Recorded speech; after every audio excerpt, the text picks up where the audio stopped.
got a friend, you may know his name. He paints pictures, and lately they're beginning to trend. So politically incorrect, that's why we love him to death. Made by Jim Bob, made by Jim Bob, made by Jim Bob, made by Jim Bob, made by Jim. Who's it made by? Made by Jim. Who's it made by? Made by Jim Bob.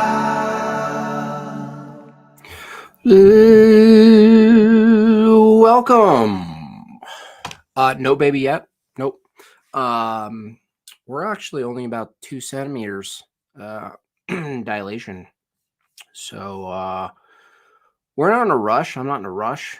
Thought it was going to be a Megan birthday baby. Thought maybe it was going to be an Ides of March baby. Now maybe it's St. Paddy's Day with a DD. Could be a Jim Bob birthday. My birthday's on the 19th. Either way, on his own time, on God's time, we're all good with that. I am anxious. I mean, not anxiety wise, but just I can't wait to hold my child. Other than that, had a good day yesterday. We to try to further induce Megan, we went on a 2-mile walk. And my kids, 5 and 3, 5.5, 3.5, they hiked the entire thing. We climbed sections of stairs and mountains and jumped over flowing rivers. So it's good to see that the girly girls aren't totally afraid of the wilderness. So that's cool. So hello, everyone. Today I'll talk obviously about my normal things, technology. I'll go over my normal Don Pettit tweets, NASA tweets, go over gravity a little bit, go over a couple of silly positions. Actually, we can start with silly positions so I just get them out of the way. This person before, I forgot his name, Ethos something, he was saying that an avocado has a soul, right? And then he, the consequence of saying all bacteria has a soul, we have to, based on his stance, we have to accept that a pile of dung has a soul, has billions of soul in it, being that a pile of dung has 100 million parts per gram or something of micro bacteria. And so I just was showcasing how silly that was. And then once in a while, not actually often enough, actually, I will get a fellow Christian who gets triggered by my contention, like my back and forth, the tension that I create between opposing views on my feed, in my work, in the comments, and so forth. I'm not afraid of this, but people do get triggered with this because they think from a perspective that we ought to have some sort of unity. And if anyone's close to it, someone's a pantheist and worships the world, or someone argues that, an avocado has a soul, to some of these people, that it's close enough, don't create negativity. And I'm like, I create division. I sow division to the extent of truth and falsities. That's my prerogative. That's my mission. That's part of my gift, right? And so people get upset about it, right? And they'll, this lady says he did not say a pile of shit has a soul. He did say that. As I just said, he said bacteria has a soul. Therefore, a pile of shit is filled with actual souls. Do you truly think this guy is the darkness? No, I never said that. Do you think you just enjoy being snarky? Yeah, I do enjoy being snarky sometimes, but that's irrelevant. I understand I've done it too, but using your God given gifts and intellect and humor to make this guy feel like shit. No, I didn't make anybody feel like anything. So that's fallacious. This is why some people shouldn't be on the internet. For loving animals so much, he would deprive himself of their nutrition is a waste of your talents. You don't get to tell me what's a waste of my talents, Haley Gweeb. Okay. First of all, you don't get to invent what another person feels like over the internet. He's a grown man. He's the earless guy who thinks avocados have soul. If you're going to say an avocado has a soul publicly on a pretty big platform, you can handle being exposed and talked about in this way, okay? You're spreading negativity out into the world like a ripple that will affect many more people than just this guy. You're full of shit. Okay, Haley? Our type of energy and what we put out matters for this is all nonsense. No. No. You're inventing ripples, you're inventing, this weird, modern, you know, pseudo new age bullshit dialectic ripples. No, no. What you see as negativity is just humor. If you get triggered by this, you have to. This is what I can't stand. And it doesn't matter about whether it's this particular topic or something else, political or economic or any comic we're talking about or whatever. Is this assumption that one person's direct experience, their emotional experience of an event, in this case, a post followed by a stream of comments about the avocados having souls. They think their experience is identical to the collective's experience. So this person, you're spreading negativity. No, that's your experience. This whole negativity energy, that's your experience. Okay. Silly positions. Okay. Say something else, maybe. That. Oh, no. So yeah, that was that. And that's it. So that's a silly position. I'm going to call you out for it. If you're too sensitive to interact with someone who says avocados and pile of shit has a soul, and you're too sensitive for me to call it out in a funny, aggressive way, whether it's a post or a comment, you need to get off the internet. I'm totally fine with you being off the internet and not following me. I'm fine. So that's a silly position. Another silly position, this guy, once in a while I'll get, this guy's probably a troll, probably a bot. I don't even know anymore in this age of tech how intricate bots are, how well versed they are in context.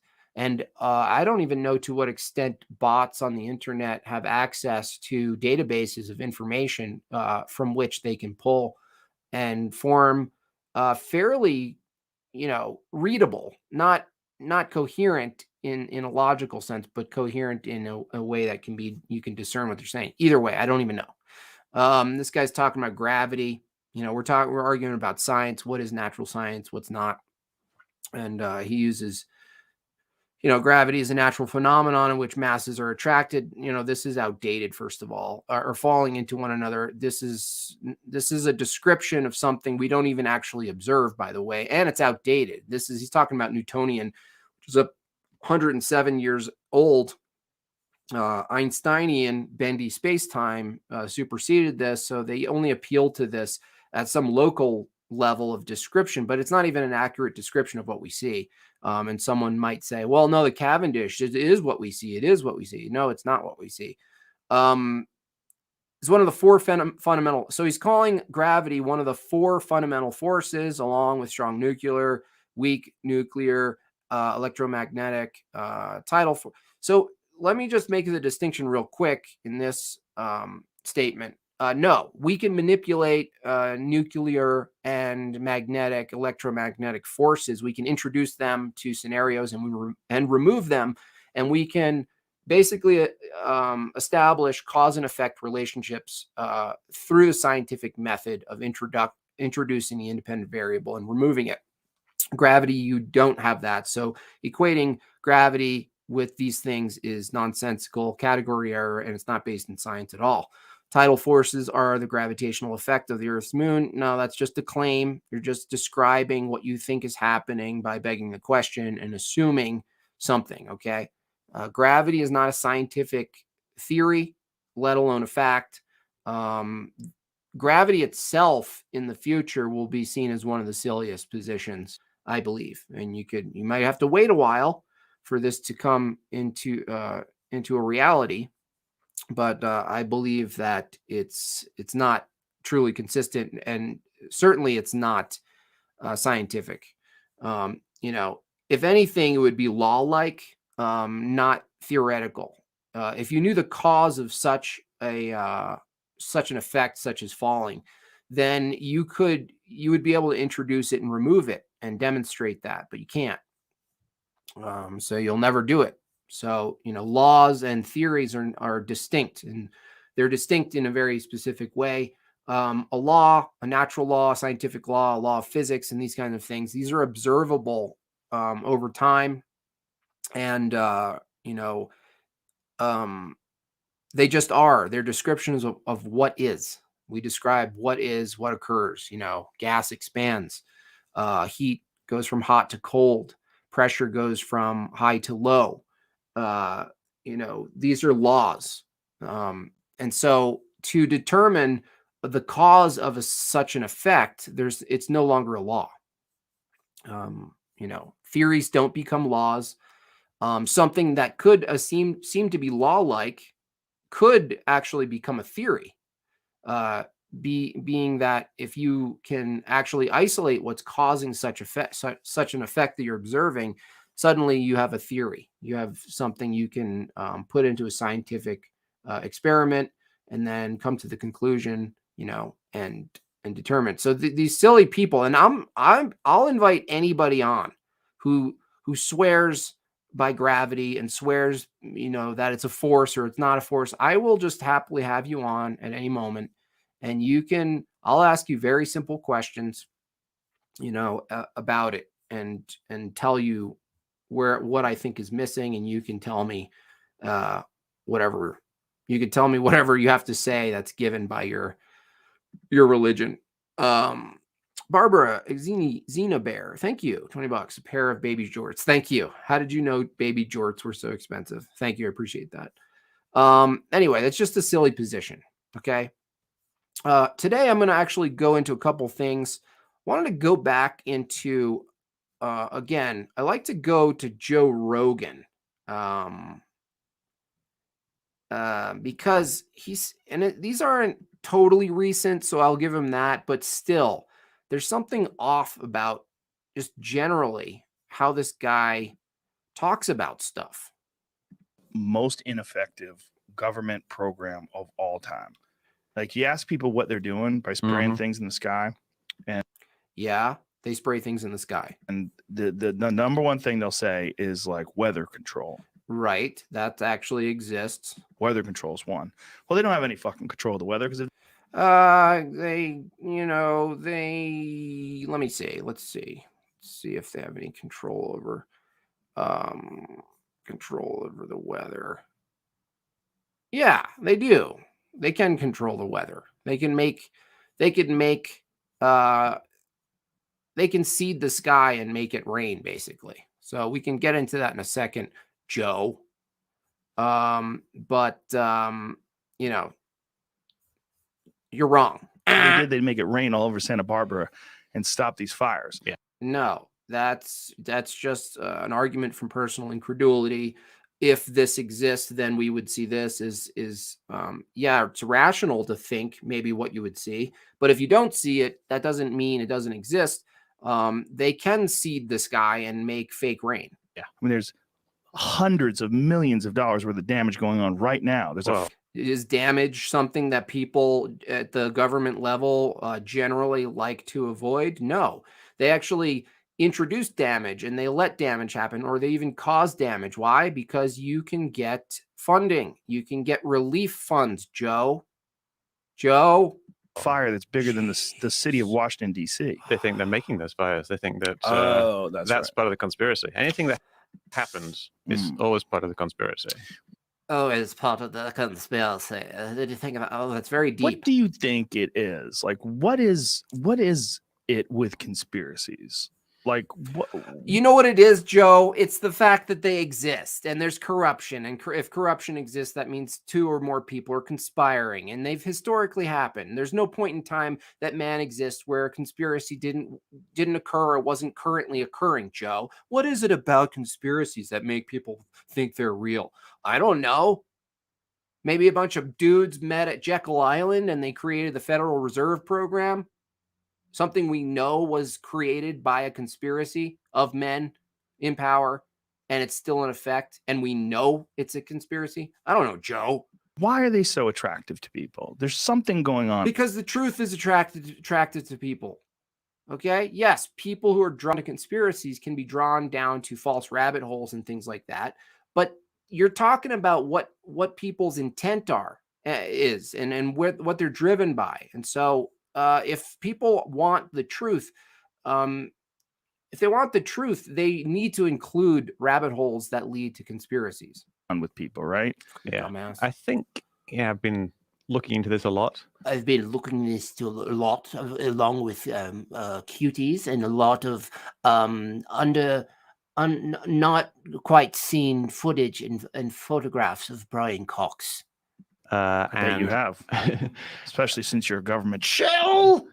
well, I'm doing research for the book I'm writing, which Right. is called Escaping the Rabbit Hole, and it's about Escaping the rabbit hole, because we don't want you going down the rabbit hole, well, especially in this post-truth era where people can change and revise history and present in real time, on control all forms of the internet and the dissemination of information and the restriction of information. I want to write a book that has people in such an era be swayed away from such pursuits. how people get into the rabbit hole and how people get out of the rabbit hole. So the whole thing Right. is about the rabbit hole, which is something basically people get sucked into. And I think people do a lot of research into the reasons behind people getting into conspiracy theories, like the psychological reasons and the personality reasons and things Right. like that. Even though I'm wearing a softball shirt, I've never actually swung a baseball bat or caught a ball around. Daddy didn't play with me. I think most conspiracy theorists are just regular people. They're just ordinary people who get sucked into something. No, we don't get sucked into things. You're acting like these people are. This is why people think Joe is a total shill, because this guided framework to talk about things that actually exist. The guy just opened this thing, not this guy, the bald guy, just started with, chemtrails or seeding the sky or using spray aerosols to prevent global warming, right? Or whatever. Yeah, you're saying that like it doesn't exist. And maybe while you were saying this, if not very soon after, it suddenly exists. And why do you think that is? Just from talking to them nowadays, Yes. it starts with that road. You did this autoplay thing Yeah, I was down that road. coming from behind this plane stood so long. Okay, so we don't need to watch too much of this. I just want to give you that, and then let's look at some basic stuff that's available to people. Okay. Here we can look at this. Geoengineering monitor, stratospheric aerosol injection, technology briefing. Okay. Solar engineering proposal will spray large quantities of tiny reflective particles in the stratosphere, upper layer of Earth's atmosphere, in order to cool the planet by reflecting sunlight back into space. Okay. Where do they get these conspiracies from? Why are they sucked into it? Why are they sucked into it? It's just, I don't know why. It's something psychological where they're sucked into such a thing, and it must be something, and we're all trying to get them to get out of it. It's just something about it that's not true, and so maybe Yeah, I don't know, Joe. Maybe controversial spraying method aims to curb global warming. They would say that the government is like trying to spray things in the sky to stop like global warming or something. They would say, yeah, I wonder why they say it. Maybe because they find information before you do, because it's hidden and you actually can't wait for the mainstream media like yourself to deliver information to confirm its veracity, and that we know we have to dig deeper. And what that other Brian Cox imitator is saying, he's basically saying don't go down the rabbit hole. Guys, the rabbit hole is just alternative information at this point. There's no rabbit hole. The rabbit hole is just any alternative information that isn't authorized by the right, left, center media and internet. That's it. That's all the rabbit hole actually is. So, I mean, it's just silly. I don't know how many times Joe Rogan can put his foot in his mouth about this stuff, right? And then I don't know. I don't watch him enough, just to give him credit. I don't watch him enough to see if he actually retracts this stuff and then comes to his senses and says, "Oh yeah, I talked about that, and I was wrong, and there actually was chemtrails." This is post-truth. We're in post-truth, and maybe Joe Rogan is just affected by post-truth. Okay, maybe that's all it is. So, here's something I wanted to show you. I didn't put it in my thing. It's not the greatest job, but I'm just going to show you what's possible in the world of modern tech. And this isn't even modern. This is just what ordinary layman peasants have, right? This is what peasants have to their disposal. Check this out. Let me see.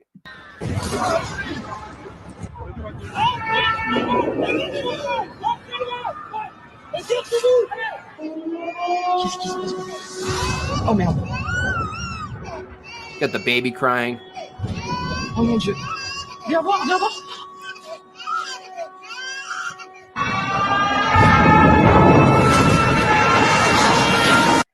Now,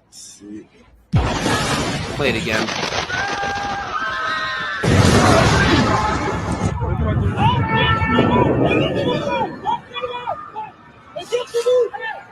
Now, some of us have the ability to see that that's not real.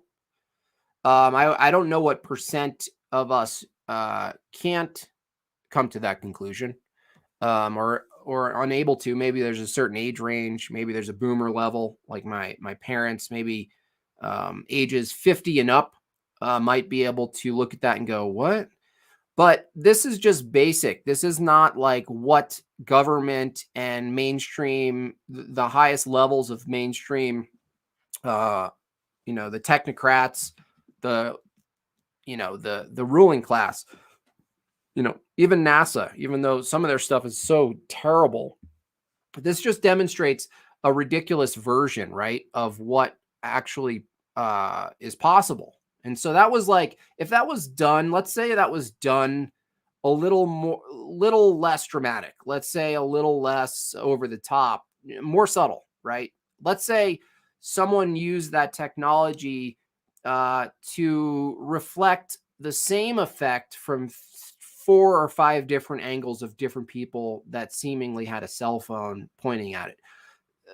A subtle version of this, I was talking to the last guy who jumped on, right? Remember we were talking about the subtlety, not the full, like we were talking in reference to deep fakes, and how we interact with deep fakes now is that it's a whole thing. It's like a whole speech or something, right? It's a whole speech, and maybe get the hands and the voice down, and we can get it to a place where, wow, it's almost there. It's almost compelling. It's almost fully deceptive. Well, I'm not talking about the wholeness of the technology. I'm talking about actually using the technology to moderately to establish a more effective outcome. In other words, if you use magic sparingly, then you can be more effective with the deception. If you go too big, like NASA does, you get caught. You get caught. You use it. You go too big. Then you see the harnesses. Then you see the green screens fade out. You see people go. They're transparent on the screen. You start to see some of the problems because they used it too much. It's like Gandalf. If he used the magic too much in the whole movie, the magic itself would fall apart. The structure of the story would fall apart. Think about that. If with this deception, you create a world, you create a reality for people. And if they buy into the reality, then you just sparingly, you just feed it like fish food. You feed it a little bit, and then, but you don't go too big. If you went too big, the whole structure falls apart. If Gandalf used all of his magic from the start, there would be no plot. There would be no beginning, middle, end. There would be no importance of the peripheral characters and their roles. It would just be, the story would end. The gig would be up. Nothing would really need to be done because he can use his magic the whole time in every single scene. Well, I would say, out of all of the technology that exists, that's being used on the people, I would say the people abusing it would be, the medical in the pharma industry, because of their use of the PCR and running away with nonsensical, abusive statistics. And I would say NASA those are the two Gandalfs who are letting it. They're just going a little too crazy, but that's good for us when they go a little too crazy. But I thought that clip, it was posted on Sam Tripoli's page, just demonstrates to some extent what's possible. I could send that to a number of people that I know who are a bit older than me, who might be surprised by it, and then maybe go, is that really happening? They would be in disbelief that it's actually happening, versus disbelief that what they're seeing is real. And that discrepancy, that's what we're all fighting against. Our discernment. Can we be fooled? And here's the thing about, especially being Christian, is that is understanding through humility that you can be fooled, and that we are going into an era where you very well will be fooled by at least something, that you will be taken to a place, mentally, your interaction with the external world and these devices and the things happening that are said to be happening in the world, and you will be deceived at some point, and so your pride with, I can see through this stuff. I'll never get tricked. You're already tricked if you're at that point. If you think you can't be tricked and you won't be tricked, your pride's starting to creep in, and you've been tricked already. That's a trick. That's the trick already. So the stuff's pretty interesting, though. It's going to just get crazier. And again, the subtleties is where it's going to be ultimately used. If not, it's already being used at a massive scale. It's not the crazy parts. I actually think that to some level, the deep fake, what's being put out in the world, like Jimmy Fallon with the robot, right? That they put out a robot and they're like, oh, a robot. And then we go, oh, that's what that looks like, right? They do the same thing with warfare. Oh, this is what warfare looks like, and if it's not this, it's not war.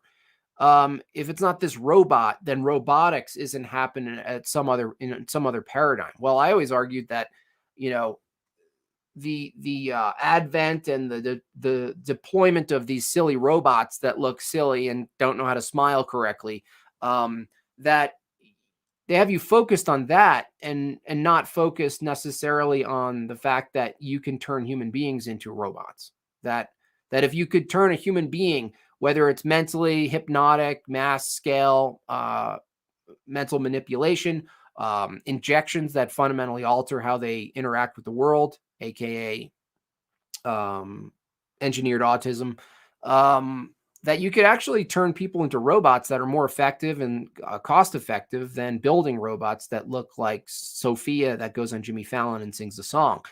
And that song and dance is meant to sort of startle, but also entice and also keep you focused. Like the Sophia on Jimmy Fallon for robots is equivalent to NASA moonwalk to normal technology. The technology we don't get to see, invisible stuff, really super intricate. What do you call it? Holograms. I wouldn't be surprised if the chemtrail narrative, even about aerosol, metallics, things, reflective things being put into the atmosphere as a measure to combat global warming. I wouldn't be surprised if that itself was a psyop for larger scale hologram projection programs that we never hear about. We never hear about large scale projection programs. We hear about, the world ending, climate change, and then they feed the truther community with aerosol sprays, and then they talk about space, and then they have to talk about, flat Earth, round Earth, and then they talk about going, to Mars, and we're all focused on arguing all of these things. Meanwhile, the development of actual technology is probably local. It's probably magnetic in nature. It's probably weaponry. It's probably frequency and sonic based, and it's probably visual. And it's not an actual physical thing, that'll have people like arguing whether something exists or not, out there, right? Way out there.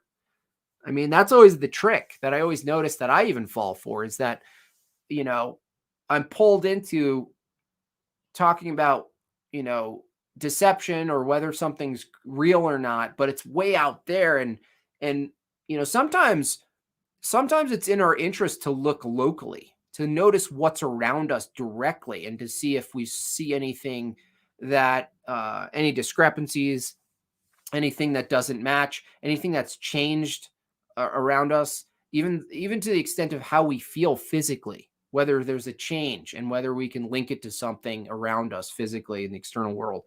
Because I think a lot of these things are actually, people talk about $63 million a day for NASA to allegedly claim that they're going to go to space and do all of these things. It makes way more sense that they're using that money for things that are under the radar, local, maybe lower altitude, things for defense, things for weaponry, and also disinformation programs and technology, media too. That makes way more sense, And then people are like, well, why would they lie? Why would they, that's like asking, why would the CIA lie? That's like asking why NASA would lie is like asking, why would Donald Rumsfeld lie? Why would he lie? Why would they lie about weapons of mass destruction? I mean, why? Why? You can see why. You can see why human beings lie. I mean, it's the silliest thing. Now, let's get into a little bit of, I wanted to talk quickly about also meteors. I'm going to pull up a bunch of meteor footage and show you what's consistent with all of this. There's so many consistencies with these visuals, and I'm not saying these are fake or produced with technology or holograms, even though I think that'll be the future possible. I mean, once they develop, let's say, the spraying of tiny electrical reflective things along with some high volume water solvent or something in the sky, let's say they're able to produce a very compelling image. If they can produce an image from all angles of what they call a comet approaching us, right? And they can manipulate and control from all angles the obliteration of said comet. If you guys get in line, we can shoot it down. We're going to shoot down the comet, but you guys got to get into your sectors. We got to develop sectors because in case we miss, this comet could hit, but if, we don't know how to respond to it, but, we're doing, proper world level response mechanisms. That's the same thing we did with the pandemic. We're going to do this with meteor. And we're going to do this with all sorts of disasters. I mean, they could very well in our lifetime, when I'm 80, produce a full scale fake asteroid that you yourself, as a truther, as someone who thinks they can see through this thing, is convinced, not convinced, but like to the point where you look up and you're like, yeah, but that's there. Like, no, that's there, right? Indistinguishable. God will send strong delusions, and these things will exist in the sky. That's biblical. But let's look at just meteors, what we call meteors and things. Because I always, I've seen a couple not close enough where they increased in light and fizzled out like right in front of me, but across close enough where they were bright, but not like as bright as the videos you see. But there's something so consistent with these things, and they always like they always do the same behavior. And this person's just like, it's kind of funny that this person's just pointing to the sky at the right time, but so they come down, they're always down, they're never up. They make a sound at a certain point, and they say that, the scientismos say, well, you're meeting the Earth's atmosphere and there's some reaction that happens and then it disintegrates, right? But and then it just fizzles. There's nothing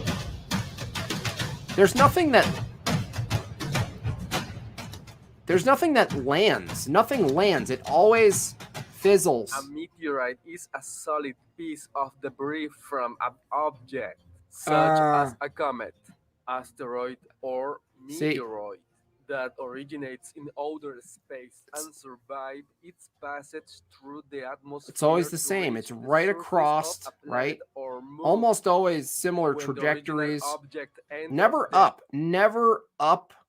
You never see the video of it coming like from the horizon. Atmosphere, various factors such as friction, pressure, and chemical interactions with the atmospheric gases cause it to heat up and radiate energy. It then becomes a meteor and forms a fireball, also known as a shooting star or falling star. Astronomers call the brightest example. It looks like it's going to hit, right? Oh my gosh, we're actually going to get hit by a meteor, you guys. And then, well, becomes a meteorite. Nah, Meteorites just kind of do that instead, you guys. For geologists, a bolide is a meteorite large enough to create. Always looks like it's gonna. This is crazy. Well, this is the end, you guys. It's the end. And no. Definitely hitting some sort of protective barrier. Others as known as meteorite finds. And I don't really even buy meteorite finds at this point. Like, where? Meteorites have traditionally been divided into three. Oh, it's gonna hit. Nope, same thing.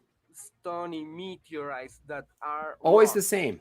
Mainly composed of silicate minerals. It's always the same. Iron, metallic, and rocky it's coming down, you guys. Nope. Generally, sorry. Meteorites are stony meteorites.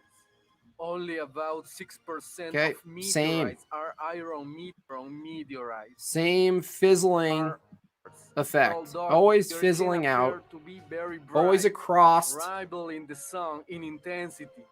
Although most are far dimmer and now I don't know what's wrong with that guy talking. Most meteorite falls are recovered on the basis of eyewitness accounts. Or the impact of.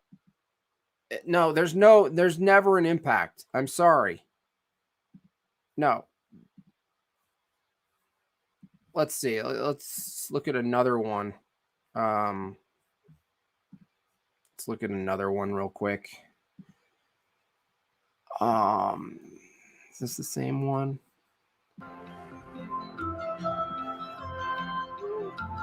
Woo! We're gonna. It's scary. It's scary. lights up the sky. It's like a mini sun coming in, fading. Never lands, never hits, never crushes anything. Nothing ever happens. And if you were to take the music out, I don't know if they have the actual audio, but it's always the sound itself.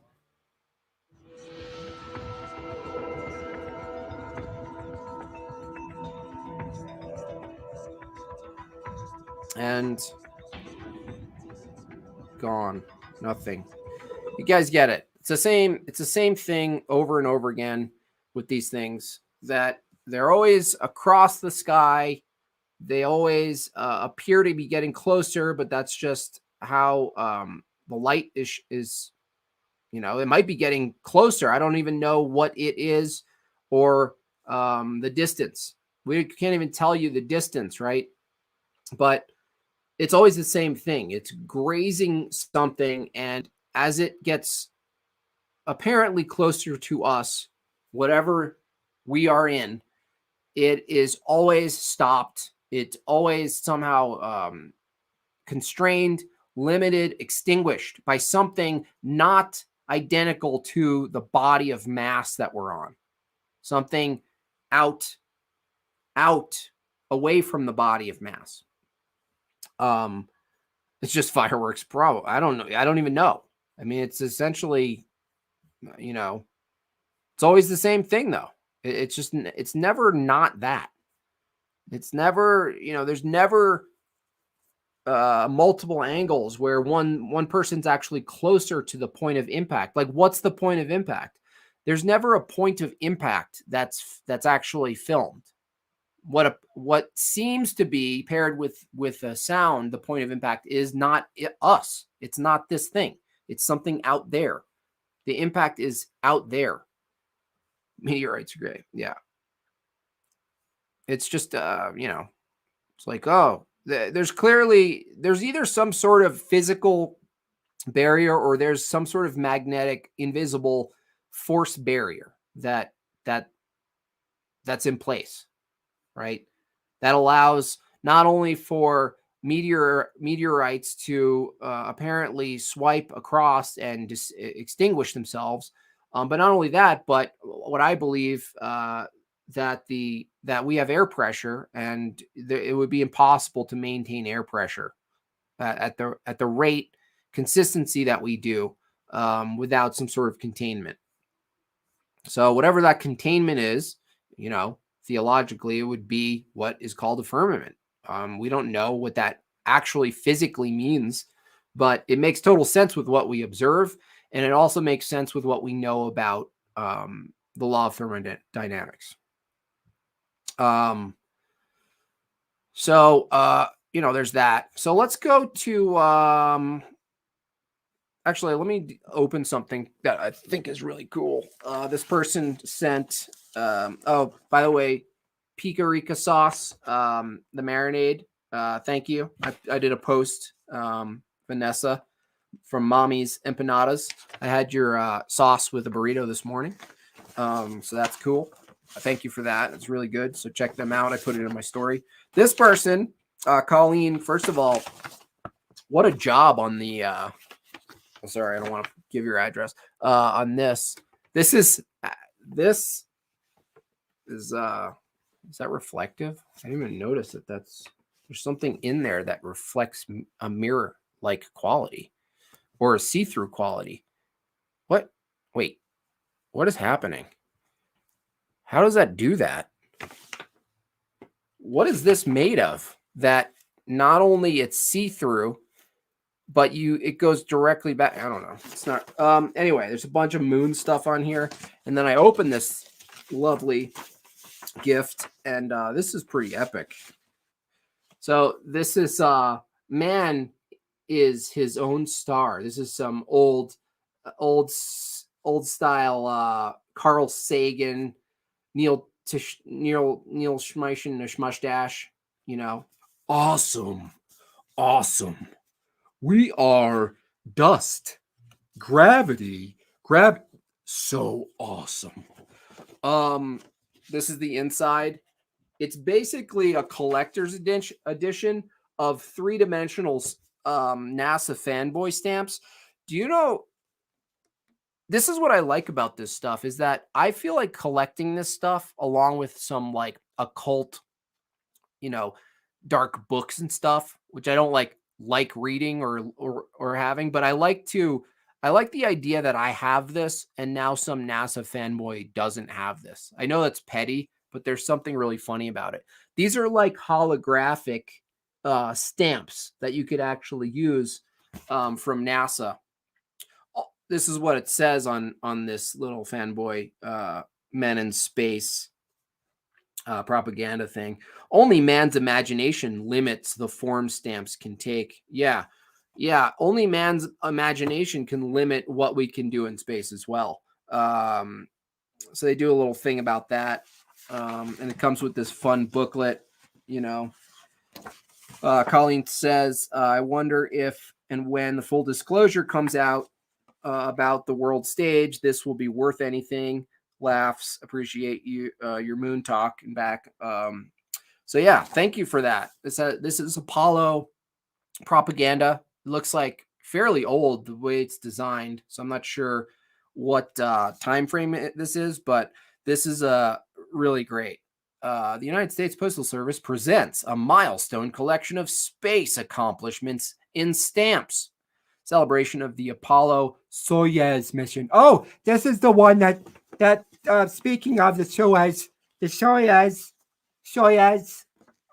accomplishment I was a part of, and that's the spacesuit that I sold for $60,000 was also a part of the Soyuz mission. So why don't we take this time to read some NASA tweets with Don Pettit, shall we? Okay, let's do that. Okay, so are you ready? Are you ready? Let's do this, folks. What does NASA have in store for us today? Again, it's great. 54 million followers is not a lot. In fact, I don't know if it's a good thing or a bad thing, but there are people who have done nothing who have more followers than NASA. So I think maybe people are just like, well, I'm just really not sure at this point. Oh, look, you guys, stars are aligning, so to speak. Our NASA Webb, this is the James Webb of Lie telescope's primary imager with its mirrors, keep its optics on track to exceed science goals. Tune in. Yeah, look. So that's like, the Webb telescope, the Webb of Lies telescope is somewhere in space, right?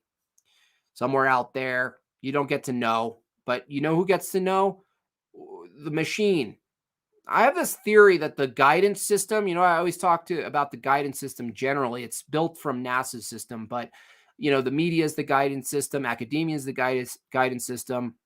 We're also a kind of guidance systems for each other and our children, but it would make sense for, I talked briefly about plausible deniability in general. And I think if NASA actually created a leadership program that was a computer, that was an AI, an augmented intelligence aggregate, that essentially delivered all the data, then they can mentally and psychologically and emotionally justify the things that they actually don't do, but they think they're doing. Because no one is actually telling the lie, because the thing telling the lie is simply a machine that's developing narratives and disseminating them throughout their agency, their compartmentalized agency, top down.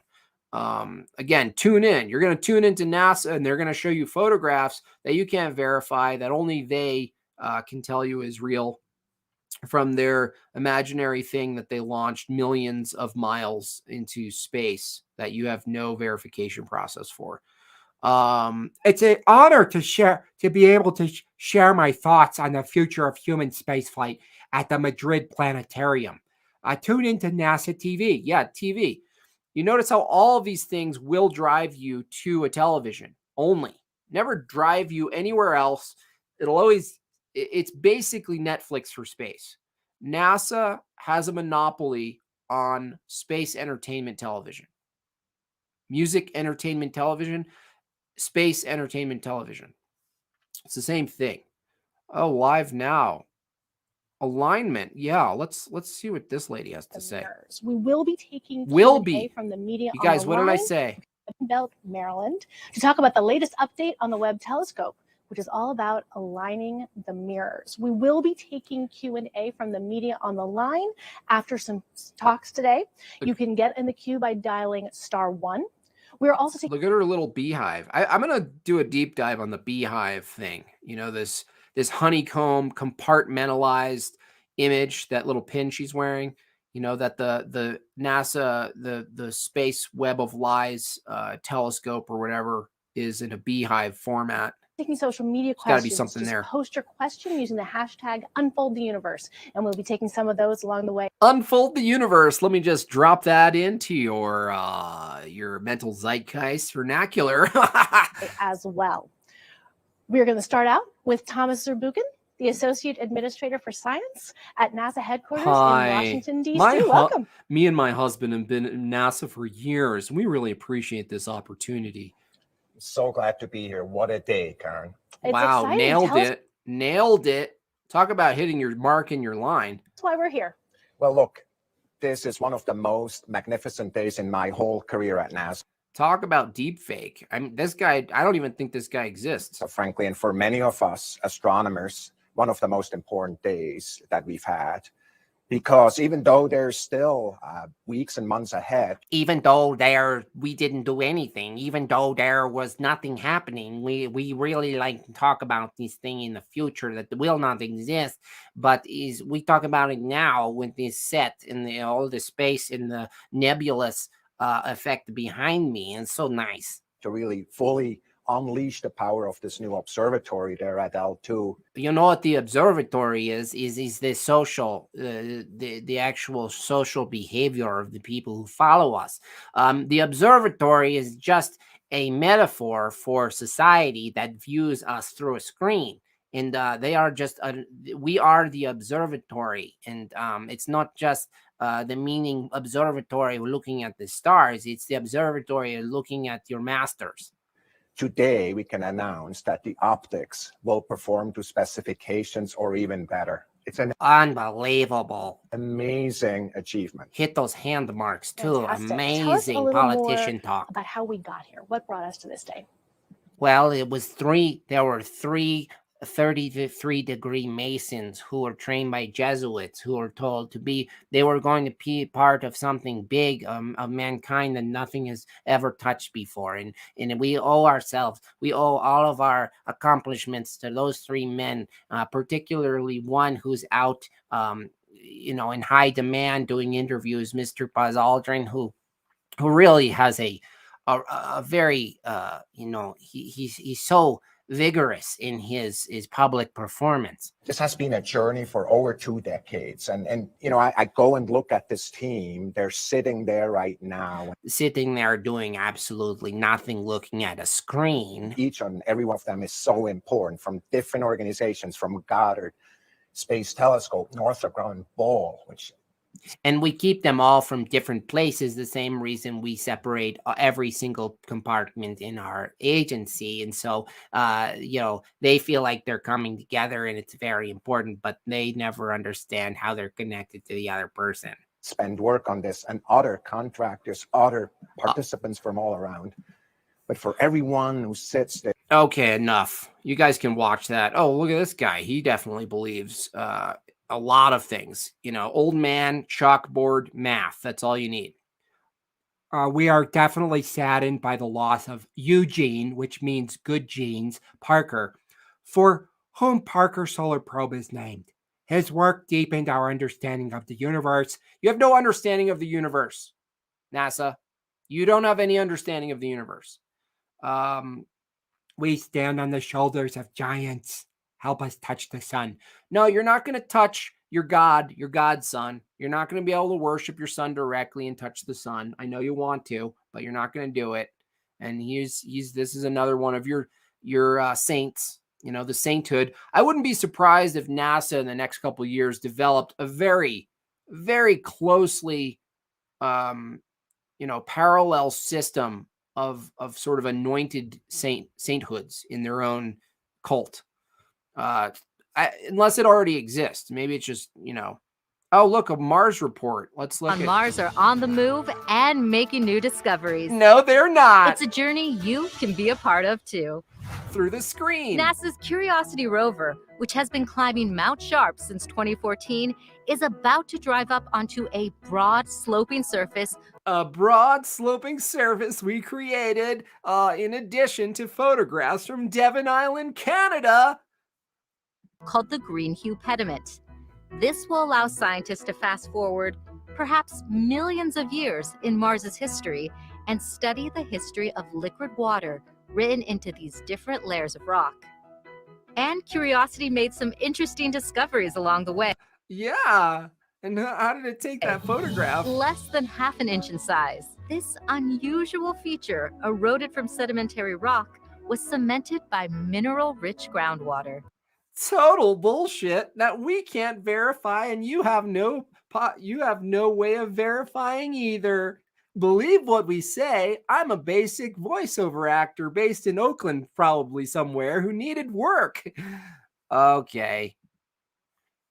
I mean, do you understand how easy it is? Do you understand that, let's say Devon Island, Mars project.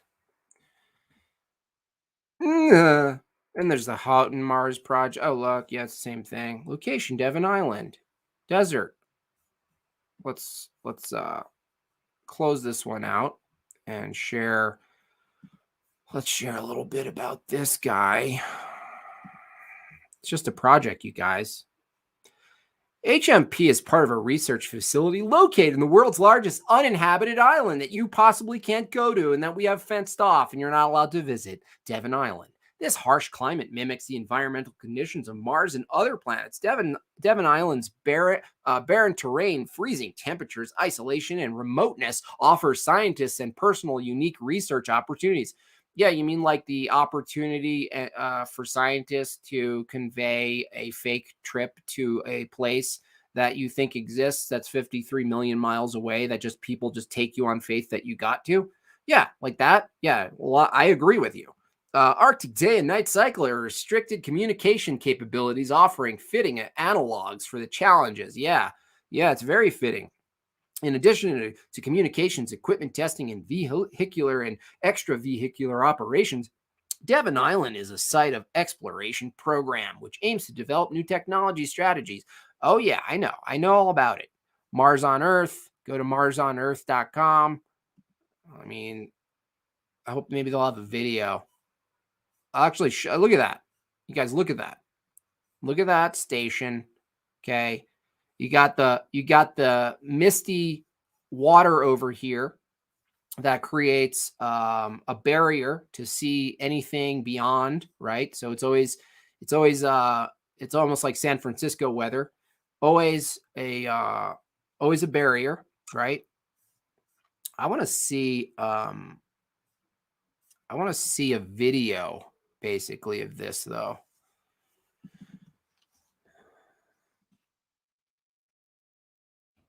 Mars project.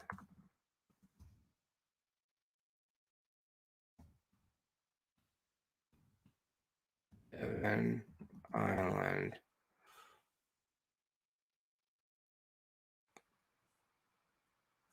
Well, let's look at a bunch of these, you guys. This is kind of what I'm after here. 10, 9, ignition sequence starts. 6, 5, 4, 3, 2, 1, 0. All engines running. Liftoff. We have a liftoff. We have a liftoff.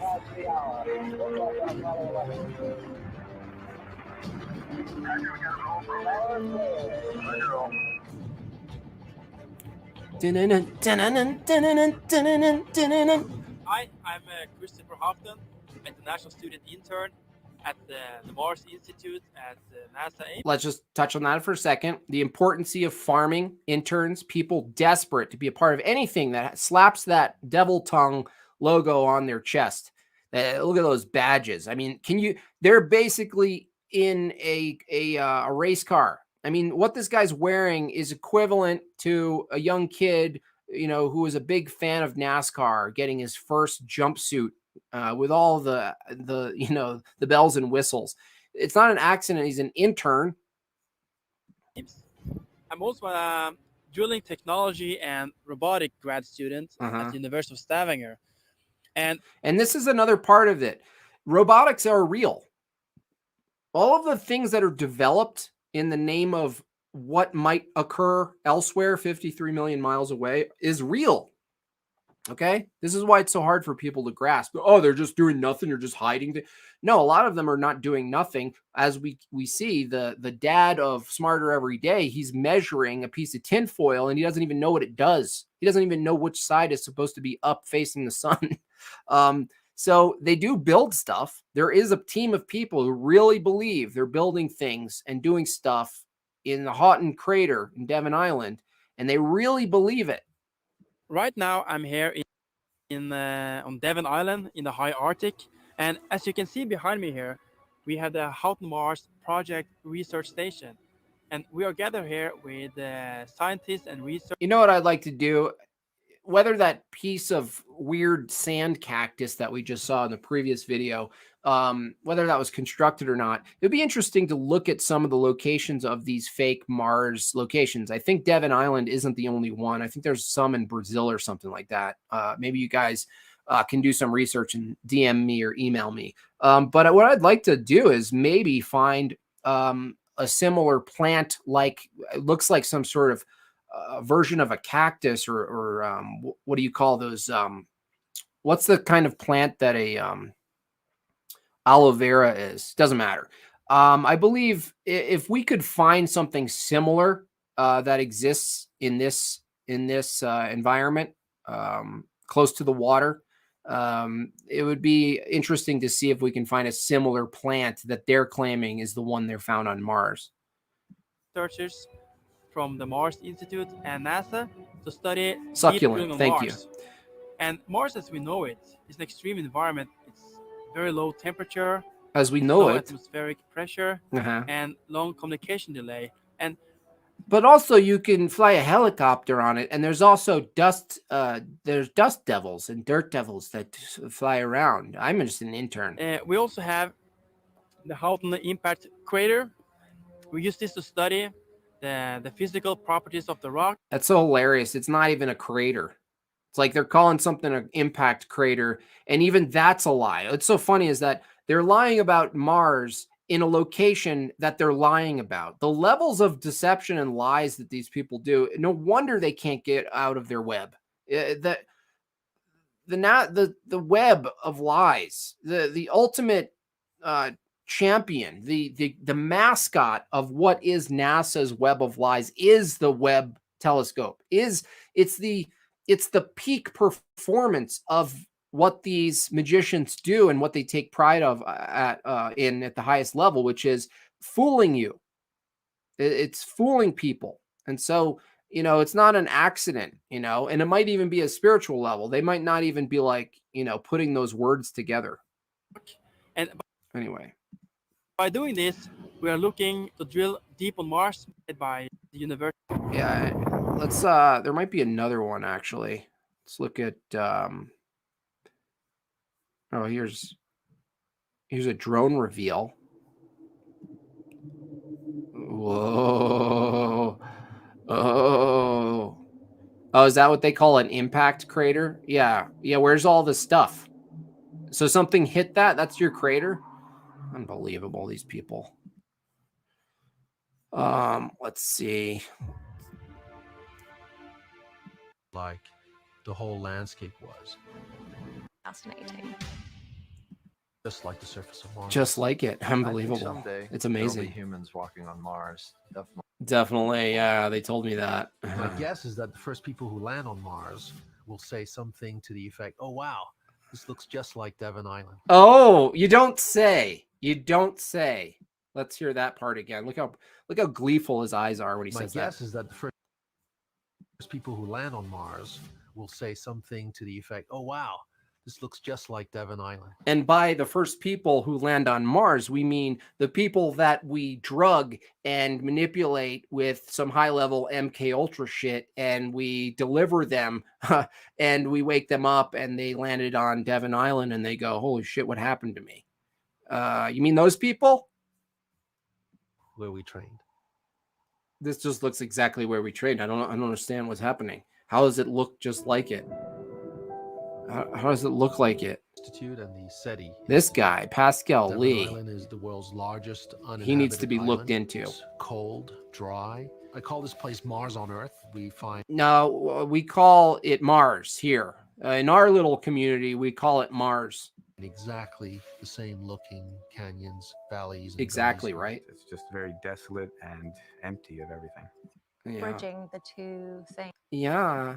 Wonder how I got An amazing hired. team from Google. We are adding our base camp and our surroundings to Google Street View. Good.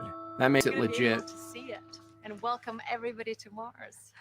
I can't even believe that I have no idea I'm part of a massive psyop that's should be illegal and people should go to jail for it, but it's cool. It's cool.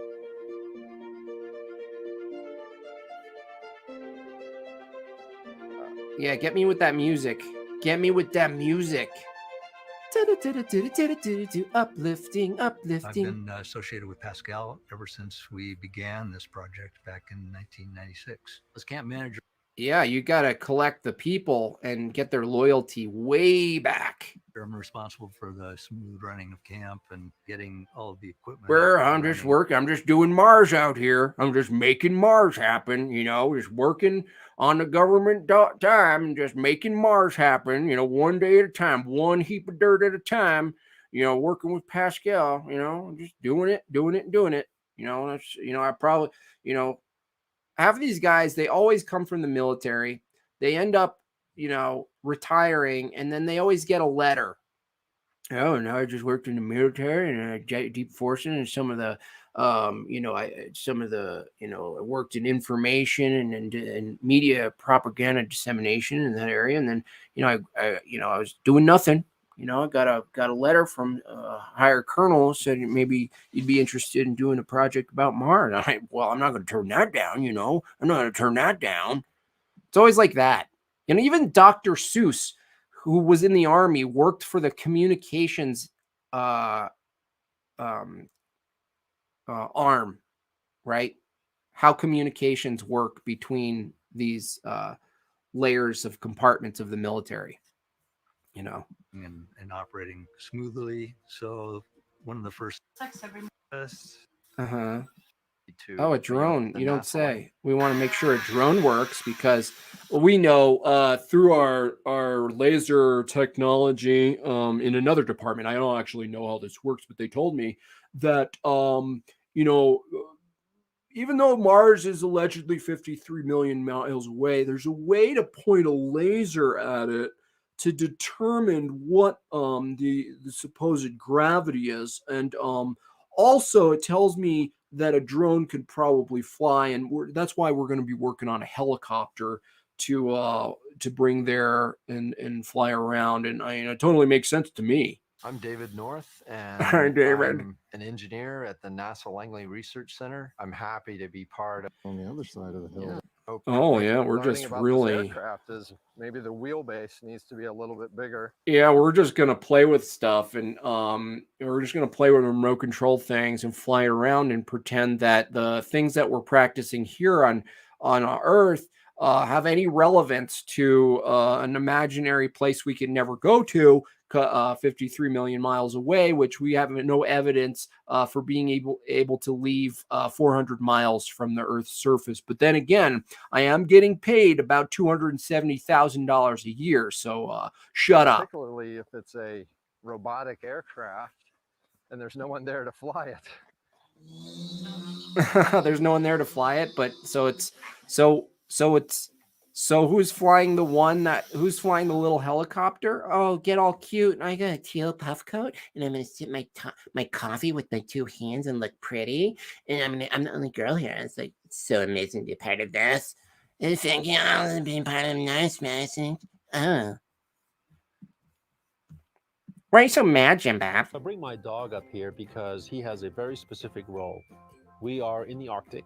We're not at the top of the food chain. It's the polar bear that's at the top of the food chain. And so we have a dog here. I bet even that's a lie. They just told them that because it makes it more like important for them. Oh, there's polar bears around also. Question. Jordan, NASA has selected you to pilot the Mars. I totally thought that, Contrarian, right when I said RC. Yeah, I mean that, a lot of people are like making fun of me that I'm doing RC cars in my backyard. It's like, what if it's a part of a larger project that I can't talk about? It's like, can I be a part of that? It's like, can I wear the patches? Can I do the press junkets? Can I talk about, these secret things, flying these helicopters in little RC cars around Mars? It's amazing.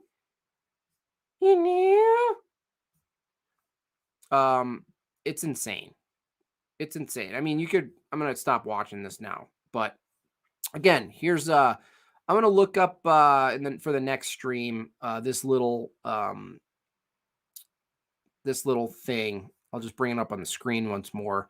You guys, let's all do a little investigation. Can we find this thing that's on the screen that somehow this rover got this perfectly framed in focus shot on Mars and sent back somehow 53 million miles away? It sent back this beautiful photograph where every single speck of sand in the frame is in focus, and there's seemingly a sun equal distributed light source shading light source coming from the right and creating a beautiful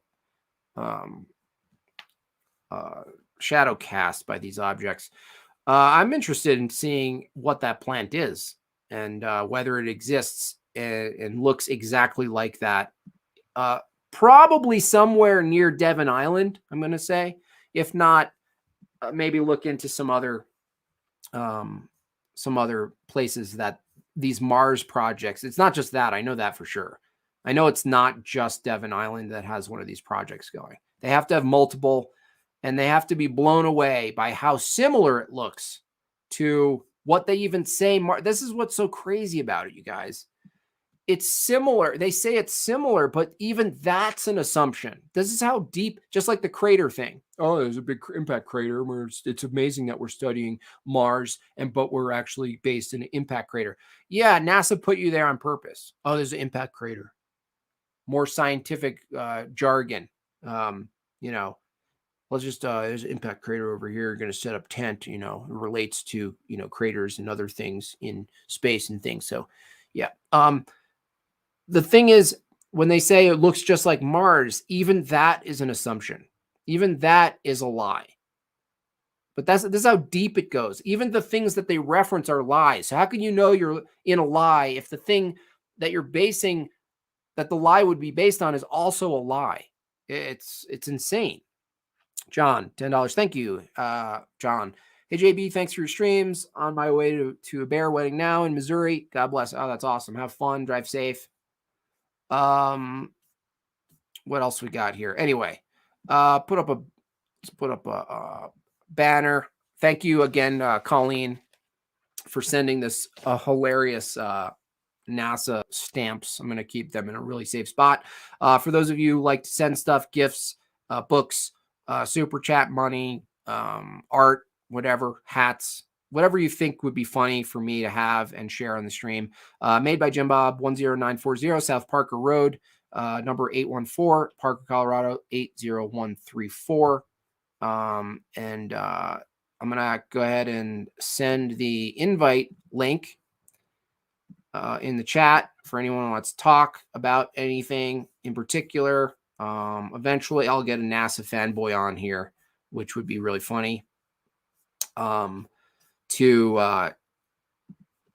thoughts on chemtrails. I just did a thing on chemtrails. Whatever we call chemtrails are just, government agencies that are spraying particular stuff in the sky, metallics, reflectors, sulfates, which is provably the fact. And, how else would they do that without an airplane? That's how they would do it. And so what was called chemtrails was probably a psyop before they wanted to make it known that they were actually doing spray stuff in the sky and doing seeding and whatnot. So whatever, chemtrails is just like a word that smears the actuality of agencies manipulating things in the sky. Jim, you a homesteader? No, not yet. I'm saving up for that. I'm looking for my 1 acre, 1.5 acre. Oh yeah, something about before I forget about people who go, oh, the Cavendish experiment, totally random, by the way, but Cavendish experiment, they say this dude, held some lead balls from a string centered, on a cross beam, and then his assumption that these things would start attracting each other, right? Because they're mass, and he's saying mass attracts mass. So you got to think about this. So here's this concept that's based on the concept that Earth is a giant mass that attracts things to it and makes things stick to it, right? And it's mass attract mass, right? So the relationship of mass and mass attracts each other. That's the concept. And then the guy is like, well, let's do an experiment where we hold weights and see if they go toward each other, right?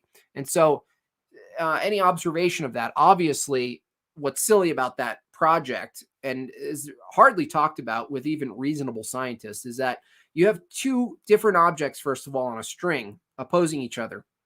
And if one moves in one direction, the other moves in the same direction. But not only that, no matter where you place the additional masses, one of those objects will be moving toward the other one. So you can't be wrong. If the masses move at all, even with some torque buildup or tension buildup or disproportionate distribution of weight or water in the beams and whatnot, if they move at all, right, it's like, oh, they're moving toward each other. Yeah. If it moves at all, your determination is that it's mass attracting mass, and your proof of this is that there's mass, that the mass are going toward. But if they move at all, and there's two on either side of the beam, and then there's two masses in between them, it doesn't matter which way they move. If the thing moves at all, you're saying the cause is the thing that you put there. That's retarded, first of all. Second of all, if the starting point is mass attracts mass, and that's built on the assumption of the Earth and its behavior with other objects, including human bodies and other things that fall toward its center, right? Then what you're saying is this Cavendish experiment with these two weighted balls, the mass between them, right, was stronger, a stronger attraction between them than the giant alleged mass that you're saying we're on, that it's sitting on. So these little balls that are specks of dust, near weightless in comparison to the said weight of the mass of the Earth and so forth. But these things overpower, the pull downward. They overpower the pull, the attraction, right, that you're saying exists, that you're trying to prove. They go together. They overpower the other attraction that you're saying exists. This is insanity. Yeah, but you just don't understand it. You just don't. No shit. Things you don't understand isn't always a measure of your stupidity. Sometimes not understanding something is actually an indication that the thing that you're trying to understand is bullshit. Okay? It's not always the case, but a lot of times it actually is. You're just not smart enough. Yeah, exactly. Yeah, exactly. whether he's joking or not, Gregory May just said it. I hope he's not joking, because I actually said what he's going to say before he said it, which just demonstrates exactly where people go with this. Yeah. I'm just not smart enough. No, I am smart enough. I am smart enough to know what an experiment is and isn't. I'm smart enough to know what an independent variable is and what it's not, and what's required when you're going to establish cause of a set effect, and the Cavendish experiment is not even an experiment. Even if it was an experiment, which it's actually not, it doesn't actually establish the thing that they're saying. It's circular. It's a circular experiment. There's nothing being introduced that establishes a cause of a behavior at all.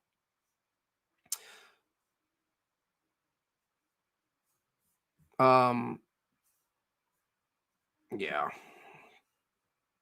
Who manufactures the wire they use? Yeah, exactly. Yeah. Yeah, and this idea that Cavendish in like 1867 or whatever it was, he had this like impeccable wire and cutting abilities. Just think about this. This is how sensitive things are to movement. All right. Is that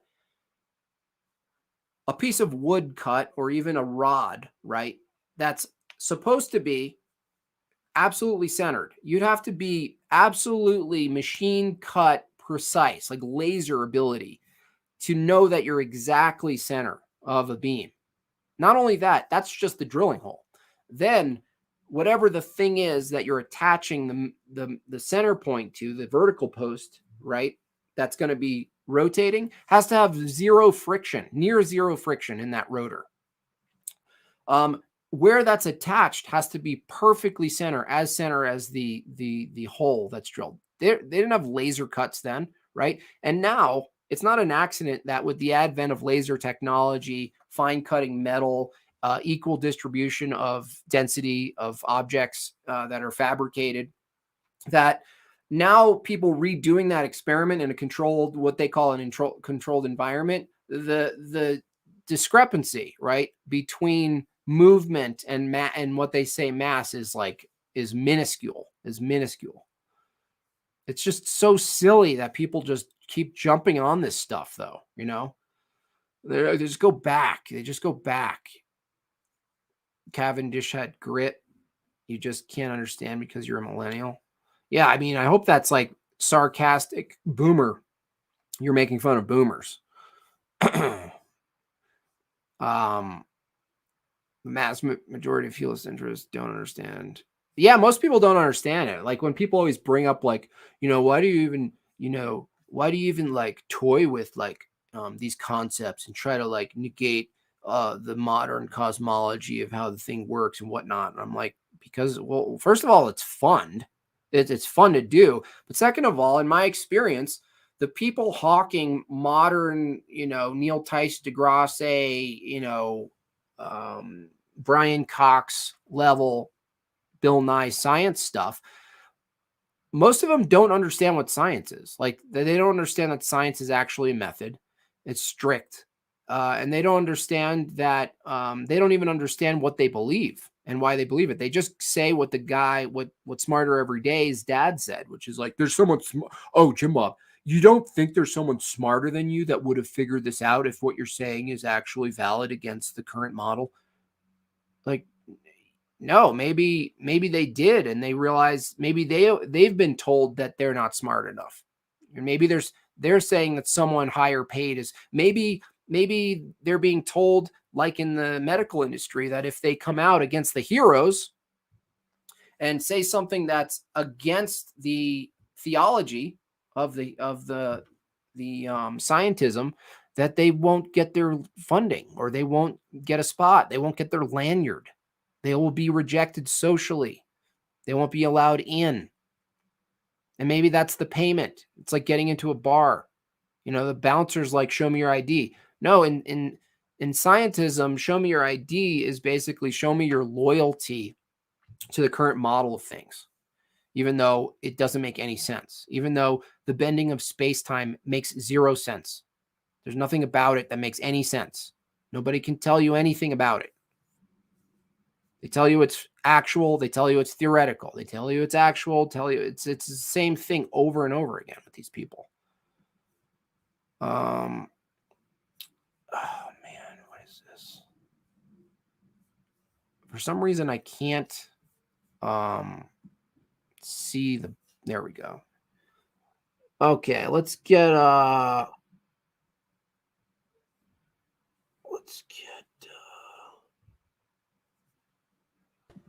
this guy on again. Hey, how's it going? Oh, you're in space again. You called me last time you were in space. Yeah, well, because of that call, they actually upgraded me to the condo. Oh, that's nice. It's a little better, except I gotta live next door to Elon Musk, and some weird sounds come out of his apartment. So yeah, exactly. Some rituals. Yeah, I was gonna go live at like 3:30 anyway, and I'm setting everything up, and I'm like, might as well call in because you'd probably be interested in this conversation I had with a guy who works for Space Force. Oh yeah. He used to work for Boeing, and he was basically a rocket scientist. He did stuff for NASA. He's got like a little plaque and everything for the Orion missions because that's how they get their hubris up and all that. But now he works for Space Force, and I guess once they get up that high, if they perceive like what you're talking about, like they like telling you it's a lie because it's like they get off on being at the top of it. Yeah. And so the first time I had an interaction with this guy, it wasn't that good because he was kind of drunk, and he was under a contract where he couldn't really say things. So when I would say certain things, it kind of triggered him. But this time he was like really laid back. And so I decided to kind of break the ice and go up to him with the background on my phone. Yeah. Be like, hey, what do you think of this? And it's like a little, flat earth thing. And he goes, oh, that's badass. And I'm like, that's a good sign. So I'm like, okay. So I start talking about some stuff. And I mean, it was my sister's wedding. So I had like a few beers or whatever. And like the moon's out, it was a full moon, and the clouds are in front of it. And it's just like this circle with this little tiny orb of light around it, like just that localized light. And I'm like, hey, you're a rocket scientist and stuff. Look at that localized lighting there. Like, what would you think? 230,000 miles away or 3,000? Without even skipping a beat, he goes 3,000, like a big old smile on his face. And so we just start going back and forth where, he confirmed basically like fake nukes for me. Like, as long as you like start the conversation, they kind of like, oh yeah, that's how they stack the TNT up with like, ammonium nitrate or whatever, different chemicals to make it look unique. And then like, of course he was telling me like, and he has a smile on his face. Like he likes it. He's like, like the pictures are fake, right? Like the pictures of space. And I'm like, yeah. And he goes, you know why? And he's got like a big old smile. I'm like, because of like radiation or something. And he goes, yeah, like the cosmic rays, like they just like mess up the film and mess with the digital stuff and all that. But what's weird about it is the compartmentalization of it, because unfortunately the dude's a Satanist. I mean, what do you know? A guy who works for NASA and Space Force is a Satanist. So when people like that are given a lot of knowledge, like physical proof of it, or they're told by a superior, they tend to still have to gravitate towards some sort of big lie. So in his mind, which is interesting, if you've ever seen Buzz Aldrin on Alex Jones's show, that infamous interview, this guy says that he believes there's bases on like the moon and Mars, and that basically like mankind came and evolved from like these aliens coming from like the moon Phobos or something like that. And that's where the Lucy skeleton is all about, like the weird hybrid breeding stuff. And it just was really interesting hearing somebody like talk about that, where it's like, okay, because I know that Buzz Aldrin talked about stuff like that, where he goes, some people believe the Egyptians came from the moon Phobos, and it's like, that's a weird thing to say, Mr. Aldrin. And so this guy was like describing like certain things where I tell him, I'm like, well, that's Kabbalah, that's like the same type of, way that the Kabbalists think before all this science stuff. And he's like, yeah, like he'd nod. And, but it's just very strange to talk about it like some of these things, while at the same time he believes like the earth is hollow. I don't think he thinks it's a globe though. I think it's like a more amalgamation of maybe like Sheol or something, where he just believes in the hollow earth theory but on a flat earth model. Well, the really important thing is that I mentioned on a previous stream is that these people who actually get in and work, they're not independent. They're not these like strict materialists, atheists, that the way we often, categorize them. The followers are, the scientism followers, but these people do have a theology, a cosmology that still has metaphysics, that is very parallel to Kabbalah, to that even modern astrophysics, as Michio Kaku said, well, there's these overlaps, these overlaps with the mysticism and things, they just happen to coincide perfectly, and so it's important when we approach these people, obviously treat them as made in God's image, and so forth. They're not actually the enemy of it, themselves, but whatever they follow, whatever they're saying. But you can approach them and give them the benefit of the doubt that they actually do, in fact, believe something that's beyond,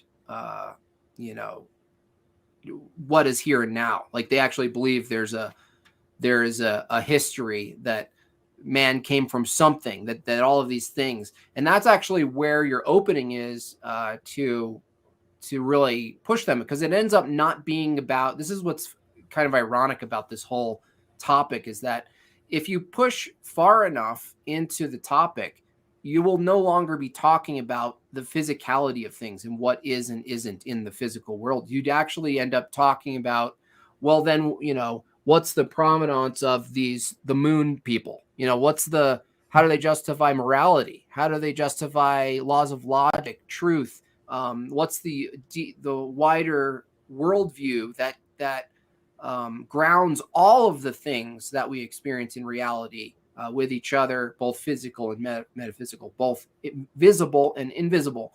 And so that's kind of where, at least for me personally, like any interaction with people who are outright Satanists, or whether they work for NASA or not, is to eventually bring them down that road where can they defend what they actually believe to be the case, not on physical scientific terms, but rather on theological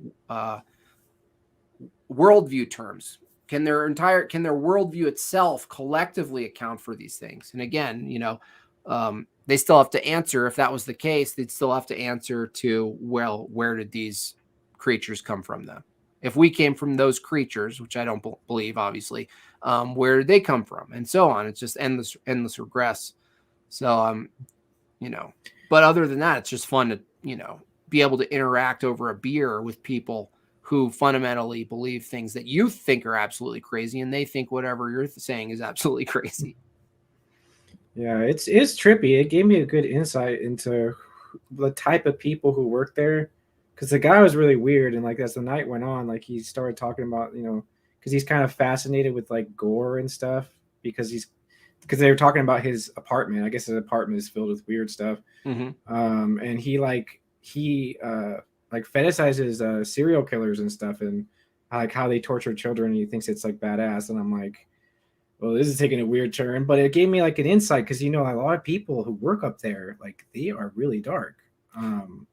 I believe that's why they push these types of things. But one last thing I can talk about is it's interesting that either their view of how life came here, or like even stuff that Alex Jones believes, and even some conspiracies involving the moon.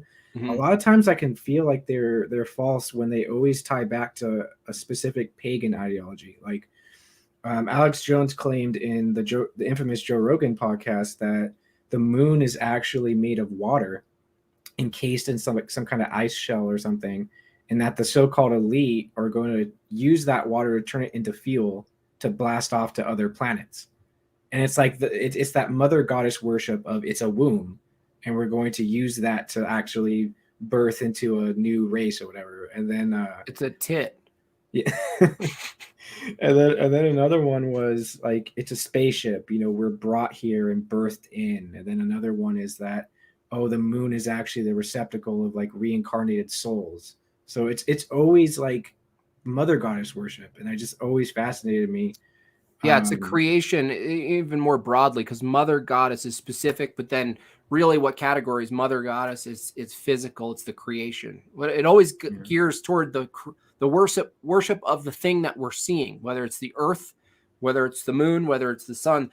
It's trying to physicalize something that's divine, you know, or make divine what's physical. And so it's always this desperate attempt. And, you know, some people do it with Saturn, or the luminaries are the thing, or the trees are the thing. The one guy on my Instagram thinks the avocados are the thing. So it's always, you know, once you step back and go, you know, what does that mean if they think that? Like, if they're saying this is true, what must be true for that to be true? That's how I approach all worldviews in my criticisms, is that what must be true ultimately. And you just keep rewinding it. And for these things, whether it is the moon is the, you know, the ultimate reservoir for all, you know, water, that's actually been linked into other. I saw like a recent fully Asian, one of those dubbed Asian futuristic movies. It was about, it may have been called Luna or something, but you know, they're on the moon and they realize that there's water, you know, that the moon produces water. It's in the narrative, right, of that movie. And it turns out that the water itself is the basis of eternal life, but or eternal water, basically. Basically, it replicates itself. That's the concept, is that the moon's water is self-replicating. But the problem is, if you ingest it as a human, it'll replicate in your body. And there's this like really intense movie where people who were infected or ingested the water would drowned to death by vomiting water that's being produced inside their body at an exponential, unstoppable rate. But it's interesting that you say that, because now that I know that people actually believe that, they basically paired in, whether it was coincidental or not, that they embedded the moon's, you know, eternal water source concept into that show. Yeah, that's trippy. It's almost like a corruption of when Messiah said that the spirit would become a living well in your body and continually produce. Yeah, it's like an inversion of that physical. That's the thing, is people want to try to turn it into a physical thing, because ultimately they think, well, this is all we have here and now. So anything that must be true at this metaphysical God level, we must be able to make it real now, right? And that's what you know, Tikkun Olam is, you know, in the Jewish culture, the theology of, you know, trying to heal the world, that we can get to some, you know, thing. And also in every theology, in every economic preferred system, human beings, man has fallen to their nature to try to ultimately solve the world. And in pursuit of solving the world, they're closest with the devil. It's an irony. It's a interesting dichotomy. Yeah, I gotta thank you too. My last broadcast I did Friday, I mentioned something you brought up about Buzz Aldrin's mother. Her maiden name is Moon. And I did a whole etymology on her name and where they came from. And it basically mirrors in Revelation. They're trying to make a false interpretation of Revelation of the woman standing on the moon, where like the whole thing is like centered around his name, his mother's name, where they were born. It's so weird.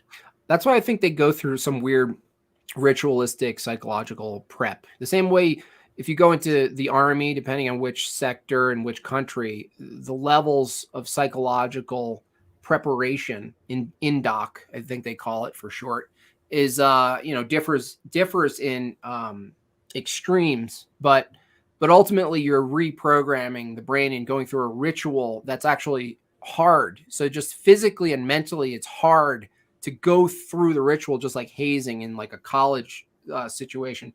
But to think that NASA, whether it's now or in 1969, didn't have a similar mind-altering ritual that swore your loyalty by action, by ritual, by some sort of event, right? And they say in like they cut you or something like that in some of the higher levels of Freemasonry, something like that, something that's a heartache on you, that again, it's this concept of like sacrifice that's also inverted, is that you commit a sacrifice, whether it's a person in your life. This seemingly happens in the entertainment world, and we can't quite figure out what's going on, why there's such a high level of death in proximity to success in the entertainment business is bizarre to me. But just in general, like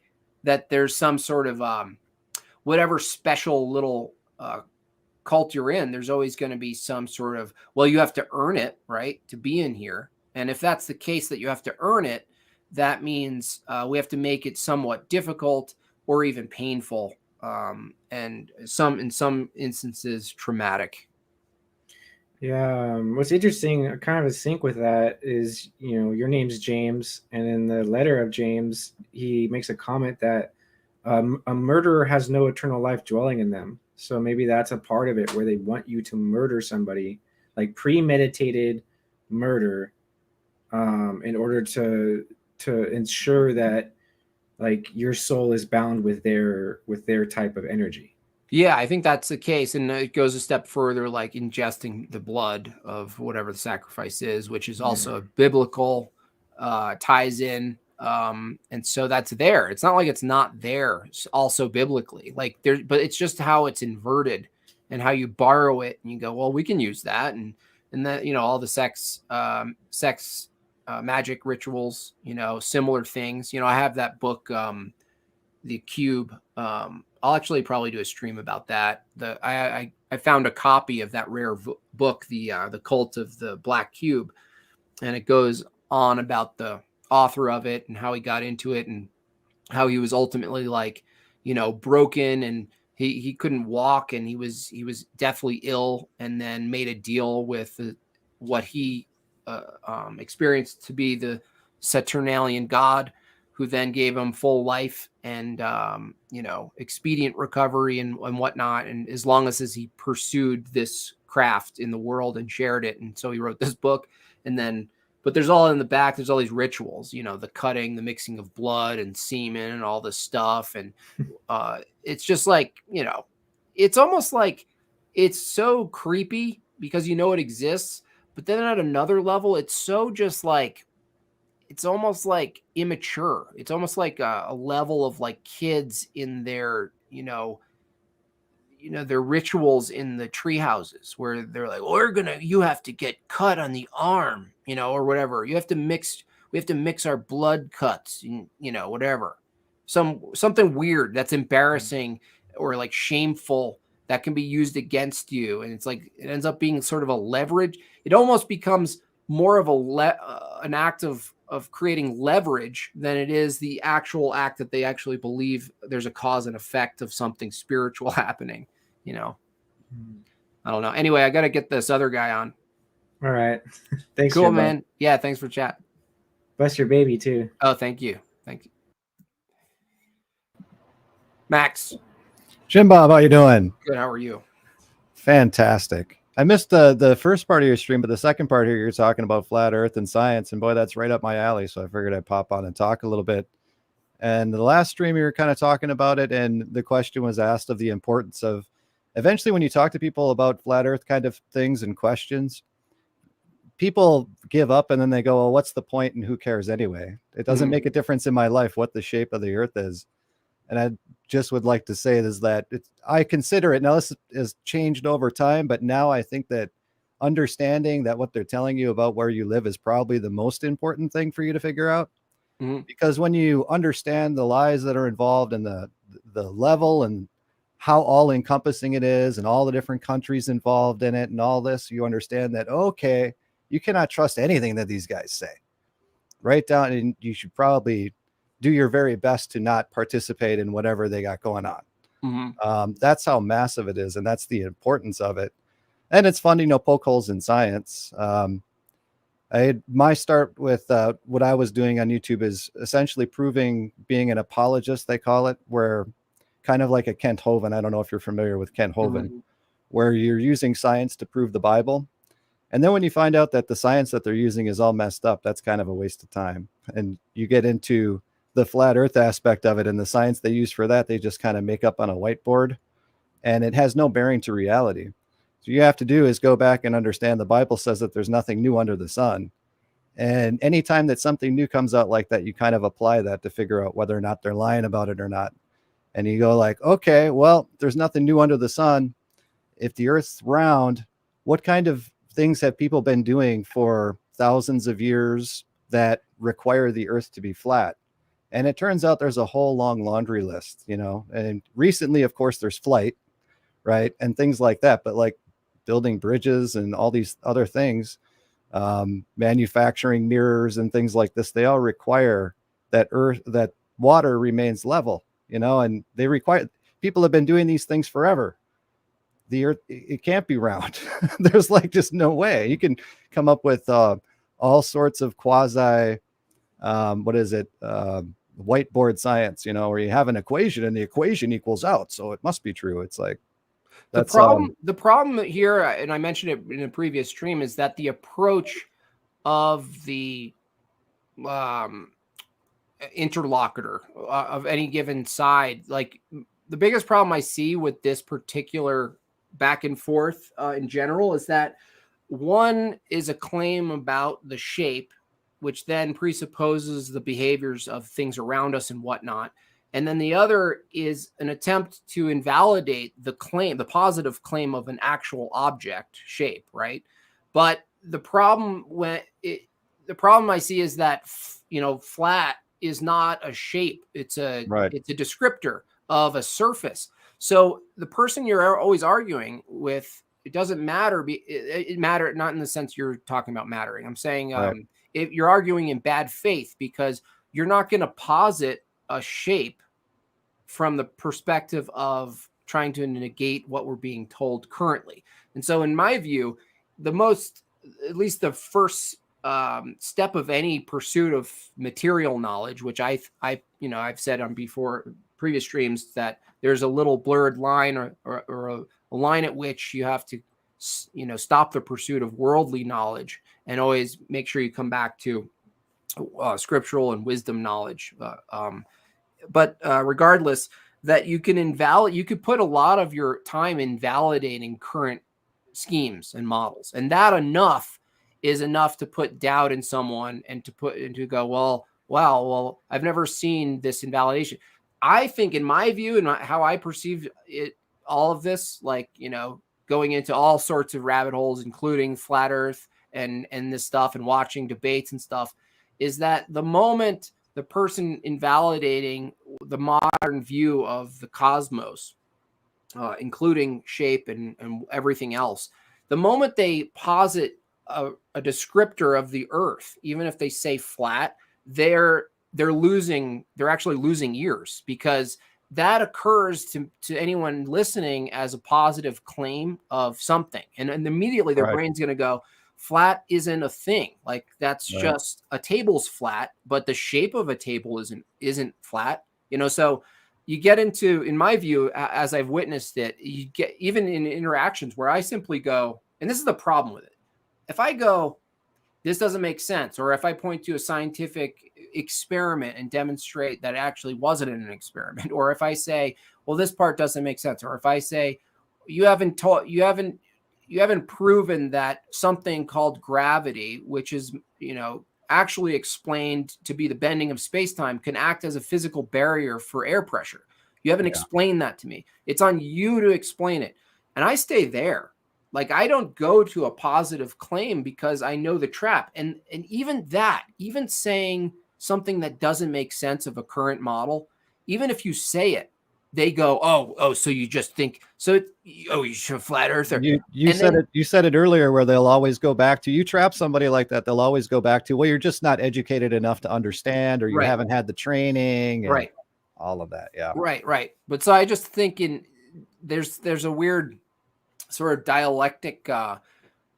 There's a category error between the two. So even flat Earth, globe Earth is even a fault. It's to me, it's even an erroneous framework of a debate, and that's why it's so frustrating. Is that it's like for me, I want to go. Have I been lied to first? I don't want to go. Oh, I know the answer. The answer that I assume to be the case is true because I've been lied to. That's not proper logic. It's not it doesn't follow. But I'm more than fascinated with well, it is interesting. I do have a P900. Yeah, some of these things don't make sense. Doing my own observation based on what they say the moon is and how far it is doesn't match up with scaling it down by ratio. What the moon, doing the math, like the moon, if it's that far away, if I reduce the size and distance to its ratio, to proper ratio, it should look like a quarter 10 feet away. Like and that quarter should match the size. And so little things like that, where I don't have to posit another pathway yet to people. I just go, does this make sense to you? Like, does this make sense to you?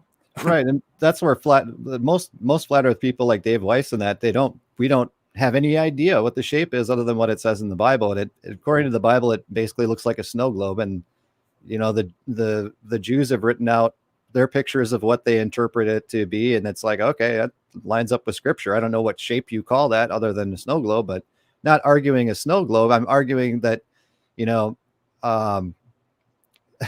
things like gyroscopes aren't going to work around a ball. Okay. So that is a job that a lot of people do. And, they could, if you're a pilot and not understand that, you maybe not that good of a pilot. Right. These things they have to work the way that they work, and they're not going to work around a ball. And like I said, there's a lot of things like that where it's like you have to question, and a lot of people they don't want to go that far down the rabbit hole and stuff like that. No, it's uncomfortable. I mean, even if the framework isn't right for how to enter the conversation, and the consequence socially is too steep for most people, they're going to go with pragmatic. I mean, they wore a mask for 2 years. You think they're gonna wear a mask for 2 years, but you're gonna get them to even say the phrase? It's not going to happen. But that's why I do urge people to not try to stay away from the other alternative before, at least before you exercise some criticism of current models. Is to stay within current models, because ultimately, if you criticize current models, it's only then at which some of the dust is cleared where a person can even hear, well, then what? Because ultimately you can get people to, well, then what? Because I've seen it. Yeah. I've seen people go, okay, fine, you got me, but what now? What? They go, well, what is it? And they demand that you answer the question then. And then here's the Bible, and here's Genesis 1, and there you go. Yeah, well, you just don't, from my view, it seems like there's something bizarre about whatever it is that we live on, and people don't like this. They go, I've never observed it. The most honest thing I can say is when someone goes, well, or do you deny? And I go, I have no idea. I've never seen it.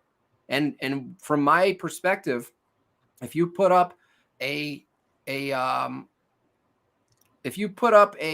camera on a weather balloon and go 150, 120, 130,000 miles or feet up, or 23, 24 miles, you can't discern still any actual shape, a physical object. You still can't discern a physical.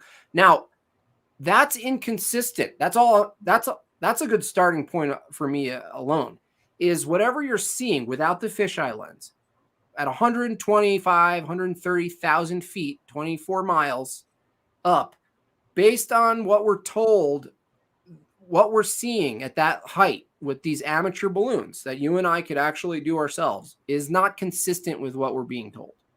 You don't. A physical object that has a physical shape will be seen more explicitly the further away you go from it. And that includes altitude. And the best one, for anybody who's around water, I'm in Minnesota, so we have lakes everywhere. So it's easy for me to go to a lake, and like we have Lake Mille Lacs, which is the largest lake in Minnesota, and you can see 20 miles across that lake, which should be completely impossible. People aren't good with math and algebra and can't figure that stuff out, but it's like you should have how many feet of water if it's a curve, right? And that to me is pretty much the slam dunk that almost anybody can do if you have any sort of large body of water, because standing at 6 feet tall, you should only be able to see about 3 miles out maximum. Yeah, Otherwise, you have a physical barrier there. I always bring up the question of like a level. I was a carpenter, and we all use levels, and it's And a plumb.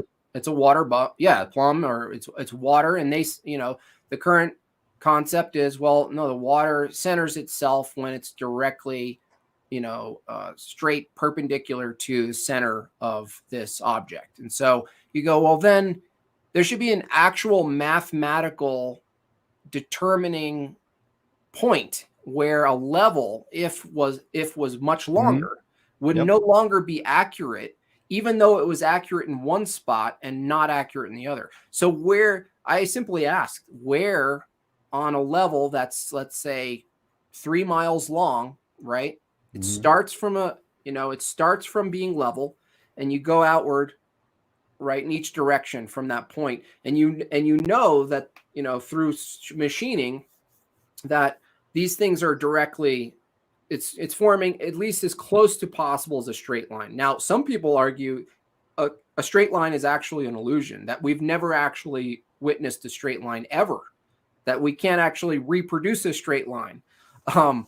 But that's like space-time bending again, I guess. Yeah. Well, yeah, it's like, whatever you observe, there's someone says there's a margin of error, but that's not the point. The point is the margin of deviation of a line, like if it was water, like basically if we extended a really well-made machined level, and every 10 feet there was a new bubble to read, and you went from where it was absolutely level and you went outward, there should be something we should see 2-3 miles out on the same object that hasn't changed its vector. And we have technology and instruments now where you don't even have to go that far, right? You could do these things in, something maybe even like an Olympic sized swimming pool or something like that, because it should be a steady curve. And you should be able to measure it. And people are doing it with laser beams over long distances and things like this. And that all of those experiments, they really don't matter, because the military does these experiments as a way of daily, the way they use radar and see things 100 miles away. Well, that's line of sight. The way they paint targets with laser beams over 100 miles, that's line of sight. These are things that people depend on in their job. Yeah. That's how it works. It's line of sight. So we don't really need to do experiments, but there's also just pointing out more inconsistencies. Like one dude I was talking to was like, he was like, oh yeah, then why does, you have to account for, the rotation and stuff with artillery, and you're like, an artillery shell is no different than an airplane. It's just a different function of a projectile, right? So I go, so if you're saying we have to account for a moving target, right, from using artillery because it's just naturally moving, and you're saying that a plane doesn't have to account for that if it was going straight, he said, no, but planes are different because they have people steering. I said, no, remove the steering, point A to point B. Are you telling me a plane taking off from point A to point B, if it was automated, not for steering, just straight, if it was told to stay straight only, in the same direction, you're telling me it would be off? And he said, yeah. And I said, that's not the current way people argue, by the way. That's not even the dominant false. That's a flight term called straight and level. For their flight terminology, they go into cruising speed and they go straight and level. Right. And the pilots that didn't even think about flat earth anything, and they bring up the gyroscope, and then they're like, well, that's interesting. But then I'll go back in my flight manuals and I'll look at this stuff, and it turns out that they were kind of under the impression that the plane's autopilot or something was correcting for all these mysterious forces. Correcting, yeah. And when you look at the flight manuals, it's correcting for windage, and it's using trim planes to keep you flat and level. Oh, that was his argument. I said, if what you're saying is true, and that it's only the pilot that's making a difference between an airplane and an artillery shell, then we should be able to fly from point A to point B. And if it was directly in line with a rotating object, then we should be able to shorten our flight times by 15 degrees, right? Yeah. By 15 degrees of whatever amount of mileage that would be. And so the fact that that's not the case, and I mean, according to the guy's own, what he should be arguing, which would be the common argument, which would be, no, the airplanes rotate with the Earth. They're rotating in the atmosphere. Like it's right. they say like the fly in the train Atmosphere thing. is stuck to the ball. Yeah. Yeah, and then they're just moving, and like even that has its problems, because then you're like, well, then are you actually moving? Are you outrunning? Are you, but you're still arguing that there's a object that's separate from another object, such that one object can be relocated on the object. Like I was explaining this to someone, that just the basic starting point that an object can move on another object and end up in a different place on the object proves that they're separate objects. I hope we can all start with that if you can move places, locations, you're on a separate object. It doesn't matter if I jump and I sink back down to the floor and I can't jump eternally up to the heavens. So just that starting point, you're already negating to some extent that an object is ultimately a part, in perpetuity, a part of this rotating atmosphere. Right, and if you can change the location. That gets crazy when you understand that if you have one flight time going east to west, it should be going west to east. Your flight time should be less. That's one of those things that the atmosphere is stuck to the ball again. And like, how does that work? If we have Coriolis and we're acknowledging that Coriolis is a thing, then how do you have it that your flight times are exactly the same, whichever direction that you're flying, Minnesota to California or to New York, whichever way you're going? It makes no sense at all.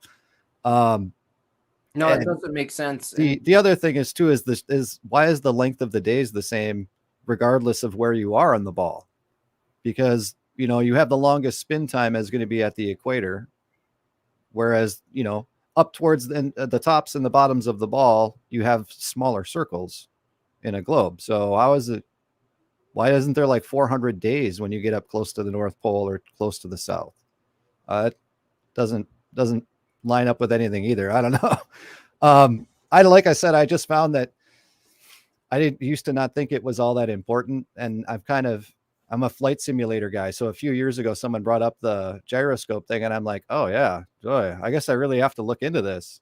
And to me, it's kind of not that big a deal because I've been doing this so long and lies and whatnot. But to get people to understand the scope of what people are willing to lie about and at what levels and all of this is actually kind of important. It's not necessarily to prove that it's flat. It's just to prove that what they're telling you isn't right. And it's verifiable by yourself at a lake shore or something like that, where you can do these things. And even a small body of water, if you have a pond in your backyard and you go out on a clear day and you see a mirror reflection on that pond, that means that pond is level, flat. Otherwise you wouldn't have a mirror reflection on it. Right. That's by definition. And, these are simple things. And that hopefully, I know like the flat earth, I don't know if you call it a movement or whatever you call it, has been really churning up in the last couple of years. And hopefully some of these people that came into flat earth and understood it weren't what do you call it? Conned by the old Cooties 19 narrative. Mm-hmm. And you know what I'm saying? I mean, that's where I see is the ultimate benefit of letting people know what's going on. And the ones who want to hear is that it'll prevent them from getting tricked by these silly things. Yeah, I see that the same. I actually, qualified that after I brought that up, which is that the thing that's important is to know and to practice discernment and where you're being lied to and what's not true. That doesn't mean that you could ultimately you might not be able to get to the material, the the end of the fractal material knowledge world. I was talking to my mom about this and how all pursuits ultimately in the material world, even supported by, you know, modern science, leads you to endless fractal patterns where nothing is actually then connected. Really, ultimately, you just keep looking deeper. Like, what is the truth of the matter? And you're just like, oh, you're just further into some other world. And that's my only concern. It's not specific or peculiar to going, you know, with that, with like flat Earth. I just see the value of the wording and how it's talked about can constrain people or stop people from looking into it further. Because if you're, and it's designed that way. I think it's designed just like the Cooties 19. If you are associated with a certain phrase, nothing you say will be entertained. And so if you are going to ask people questions, it's just like the people I had on. They wouldn't go up to these NASA people and make a positive claim about the Earth or whatnot. They would the people I've talked to that have talked to these NASA people, just like coincidentally, which are like my favorite stories now, is that they just friendly ask questions, just like, yeah, but so what? So the ISS, so it was built by like 10 different companies from different places, and they assembled it in the alleged vacuum while it's in orbiting at 18,000 miles per hour. You're saying that that's how they built it in location, and it all just, you know, worked. There was no mishap. There's no. And apparently they're all up there knife fighting because everybody's at war, right? Right. Yeah. Yeah. So that things like that, they ultimately will be like the other guy said. They'll just start joking and be like, I don't know, like some other. Like, that's what they say. But Jim Bob, you can track the ISS with your iPhone. Yeah, I already tried that. Well, they say it must be there. There's a little dot on the screen that says that it's there, and there's a light in the sky. Right. There's a thing that moves really fast. Yeah, across. And yeah, I mean, I have a P900. I wanted to actually try that. It's just that the little systems that they give you for tracking have all these weird times. It's like very precise, and you get like allegedly somebody's got a minute. picture of it, and there is something up there. Yeah, and it doesn't look like what it's supposed to look like, but there is something up there. It's probably an Elon Musk little whatever internet machine or something like that. Yeah, something going on. Well, cool. All right, man. I like to say current a meme fiat a fiat Earth, but when you write it it looks like an L anyway, so people get triggered anyway. But that's ultimately what I feel like we're dealing with, like always this some interpreted description of something we can't ultimately fully discern or observe from any place. I think if there is, this is what I think. I think we're contained. I think we're also motionless. I think I think based on the Bible is current, right, motionless, we're fixed. And the fact that even Einstein and all those goons admitted that if all of that movement was all relative anyway, you couldn't actually distinguish between what was moving and not moving anyway. Right. But right.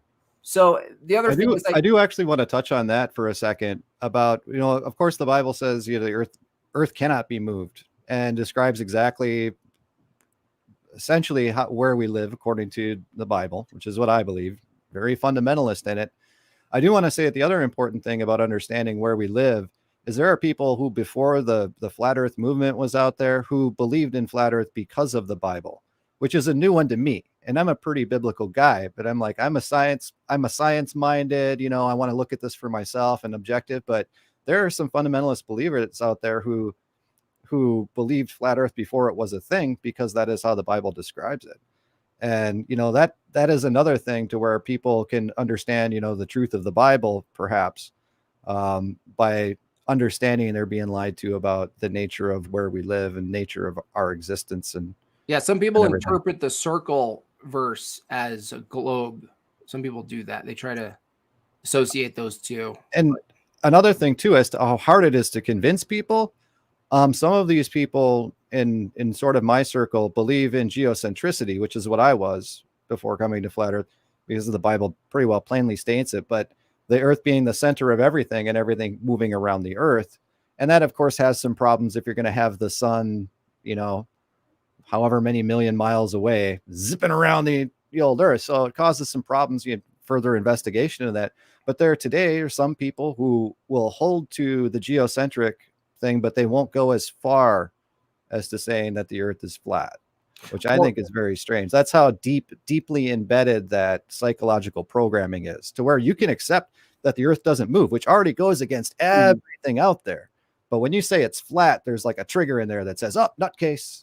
Well, that's what, you know, that's why I brought it up, is like, I couldn't say that. I could say from my position, it's observably, it's planar from my observed position, but that doesn't give me a shape. And so stating, that's the problem. I actually have the same issue like that you just stated. Like, yeah, I can see how it does it from that perspective. It doesn't make sense to pick. You can't just pick one of those or be fearful of the second. But the reason I don't say the second is that it's a positive claim that just describes something in the near, like to my limited range of view. So it doesn't tell me what something is. It describes what something has, you know, an aspect. And so that's why it's hard, I think, in general. It's not just the attachment to how people are going to respond to that. It's that if you're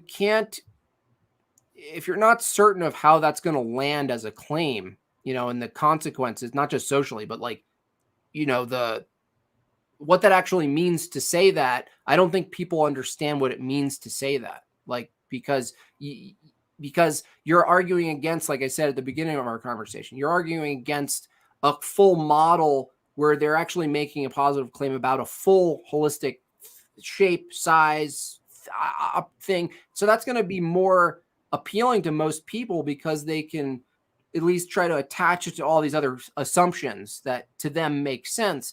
Whereas if you go, no, this isn't true, I don't think we're moving, these are one step at a time toward invalidating something that's being told to you, but it doesn't force you to come to some conclusion, even if you're colloquially just using a term to describe a feature of whatever this is. But what I was saying about confinement, I believe not only biblically, but I believe it's observable that where it's consistent with thermodynamics and everything, that we're contained, that we're not only contained, but we're protected. I think that's consistent with everything we see with meteorites. I think that's consistent with container pressurized systems. I think that's consistent with a lot of what we observe and what would be necessary for life to even exist. And I think if that container, whatever it is, you know, when I asked my dad once, you need a pressure for a container? He said, yeah, that's interesting. I never really thought about that. And then he said, well, it's possible that, you know, our world is contained and we don't know the fundamental properties of the barrier. It could be something combination. It could be the Jews say it's ice. Would I say it's ice? No, the Jews. They say it's ice. Yeah. No, ice would be. I don't think because in the beginning everything being made of water and originally and how things were. I think it's some form of dense fluid. Like, for instance, you could float in the Dead Sea, and then there's also evidence. Unfortunately, the guy died after he discovered this, but he went down to as deep as you can go to the ocean, and there was like this black, dense barrier that wasn't like a physical sort of like, it wasn't like a leathery material or something you can pull at. It was just absolute buoyancy, so dense that you couldn't penetrate it, but it occurred as liquid, right? Have you seen the amateur rocket that went up like 150,000 feet or something? It stopped. Mm-hmm. Yeah. So my view about perception of an object is that if an object's big enough, regardless of its shape, but you have a barrier to perceiving it in altitude, then you can't fully see it ever. So if there is a barrier and the altitude of that barrier is lower than everybody ever thought, let alone people who just reject that there's a barrier to begin with. Right. If there's a barrier and its altitude is at a limited height, such that any attempt to get up to the highest point to perceive what's below you is impossible. I think that's plausible, that you can't ever fully observe. And the other issue too is just with the atmosphere, you can only see so far. That's Right. just, it doesn't matter how much high power stuff you have. Light doesn't travel that far through atmosphere, especially. Right. Yeah. But nonetheless, it's interesting. People abuse me for it. I mean, you get abused for even entertaining or letting people talk about this. Not living in fantasy imagine land is going to get you abused by people because you're out there bursting their bubbles. Yeah, it's like, painful. I've created this whole fantasy realm that I live inside my head and wander around like an automaton, and you're the bad man. This is yeah. I mean, you could be selective about the people. I mean, if you get a sense that someone thinks we went 53 million miles away and there are these little Jeep Rovers taking the golf cart, man, the golf cart, high-end photos of, little succulents on Mars and stuff. I mean, you're not going to get too far with them with local stuff. So it's like, it's just a matter of like managing expectations, managing reactions, and knowing when to walk away from certain people in a conversation. I think as the generations, the younger generations here, are a little more up on that. I don't know. They didn't have the programming in school, I guess, to get them all into NASA, or maybe they didn't care. Well, some of them, yeah, and they also have what I like to focus on a lot of my streams is they're in the post-truth era. And I don't mean that truth doesn't exist. It means that the technology that they have access to, they know for certain that they can be manipulated because they can manipulate people. So now the people who have this ubiquitous technology understand, well, it's quite possible that people who are, let's say, a ruling class and have the seating position to do this could quite easily have access to advanced technology to manipulate the minds of people who don't. But ultimately, technology moves quickly, gets cheaper, and that's in our hand. And suddenly, I have a phone that produces and performs at 1,000 times better than anything NASA had in 1969. I should be able to fly my own personal drone, maybe a lease, to the moon and do my own reconnaissance. I should be able to pay at this point a private or public membership to accessing parts of that place. Now, people are going to, no, you don't need to. They don't need to go. No, that's bullshit. They're either absolutely lying and they needed to construct the most ridiculous tale ever. Because I don't think based on my view of a barrier, I don't think anybody's leaving anywhere anytime ever. But let's just remove that. Let's just say, okay, I'll grant open rain outward. The fact that I can't believe the boomers bought off that they lost the technology. To me, that's just like, it's not in the terms of what we're talking about when they're talking about sending things to the sun, right? You're talking about just going to the moon. Right now, it like you said, we should just be able to hop in. There should be some tourism thing where you go orbit the moon, and then you come back home. And now they actually legitimately say we haven't figured out how to get outside of Earth orbit. They're like, wait a minute, what? And then they start talking about radiation and how they're going to protect, manned space flight out of the atmosphere. And I'm like, yeah, they got to figure that out. And this is what they put out. It's not something you have to even dig for. And how do these NASA people even deal with that or comprehend it? They just don't want to see it. I think they just go blah, blah, blah. And I also think, talking to the guy previous, is that this ritual thing that's required of them to get in, I think their status, I think their life, the things they get to experience politically, power-wise, money, whatever it is, I think is more powerful to them than confronting some inconsistencies. Because in their view, if it does require such a barrier to entry to get into this world, then they must also accept that there are things at higher levels that they shouldn't be touching, or maybe it's not in their place to, maybe the contradictions exist for some reason they don't know because they also signed a waiver. And once you're into that world, You gotta, like, people have to understand that once you're in that world, let's say similar to like a CIA or some Mossad or some shit. Well, that video you had was perfect of that brain that goes to his dad's work, and he's like, I have no idea what's going on anywhere. I have just no measure idea. stuff. That's all you need. That's all you need. If there's an inconsistency, Yeah. you just laugh it off with your son in your full get up gear with your 10 masks and your booties, you know, like the little protect your, you know, from spittle. You know, you might get some spittle on the tinfoil, you know, that you're measuring, and then it's all, you know, the mission's failed. Right. Right. The whole thing is amazing to me. Yeah. I'll say hi to Jack. I have my handler apparently showed up. That's an inside joke. So yeah, that's about really all I had to talk about. I don't know. Cool. It was nice being on, and you know, keep doing what you're doing. It was great. All right, cool. All right, man. Take it easy. See ya. All right, folks.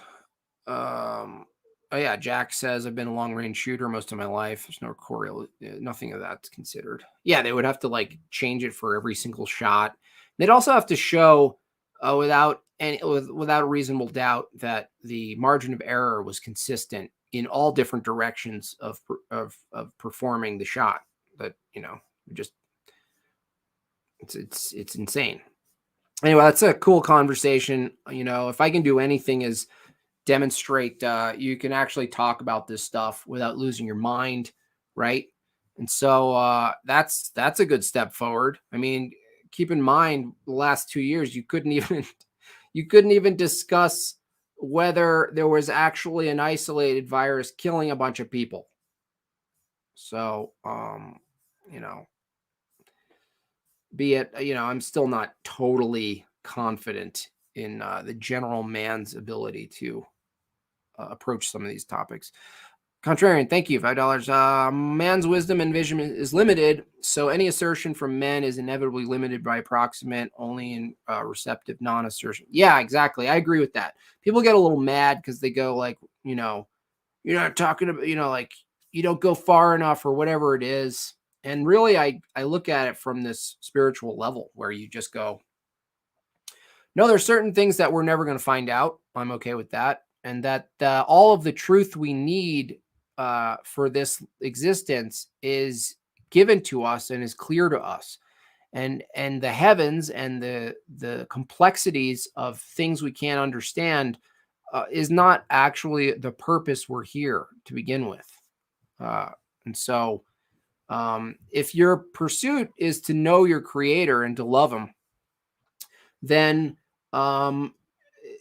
necessarily it's not your pursuit to understand and fully grasp the mind of the creator, which, you know, being that you're a creation, you couldn't possibly logically come to the same knowledge of. You couldn't comprehend it. There's a reason you can't comprehend infinity, but you know it exists.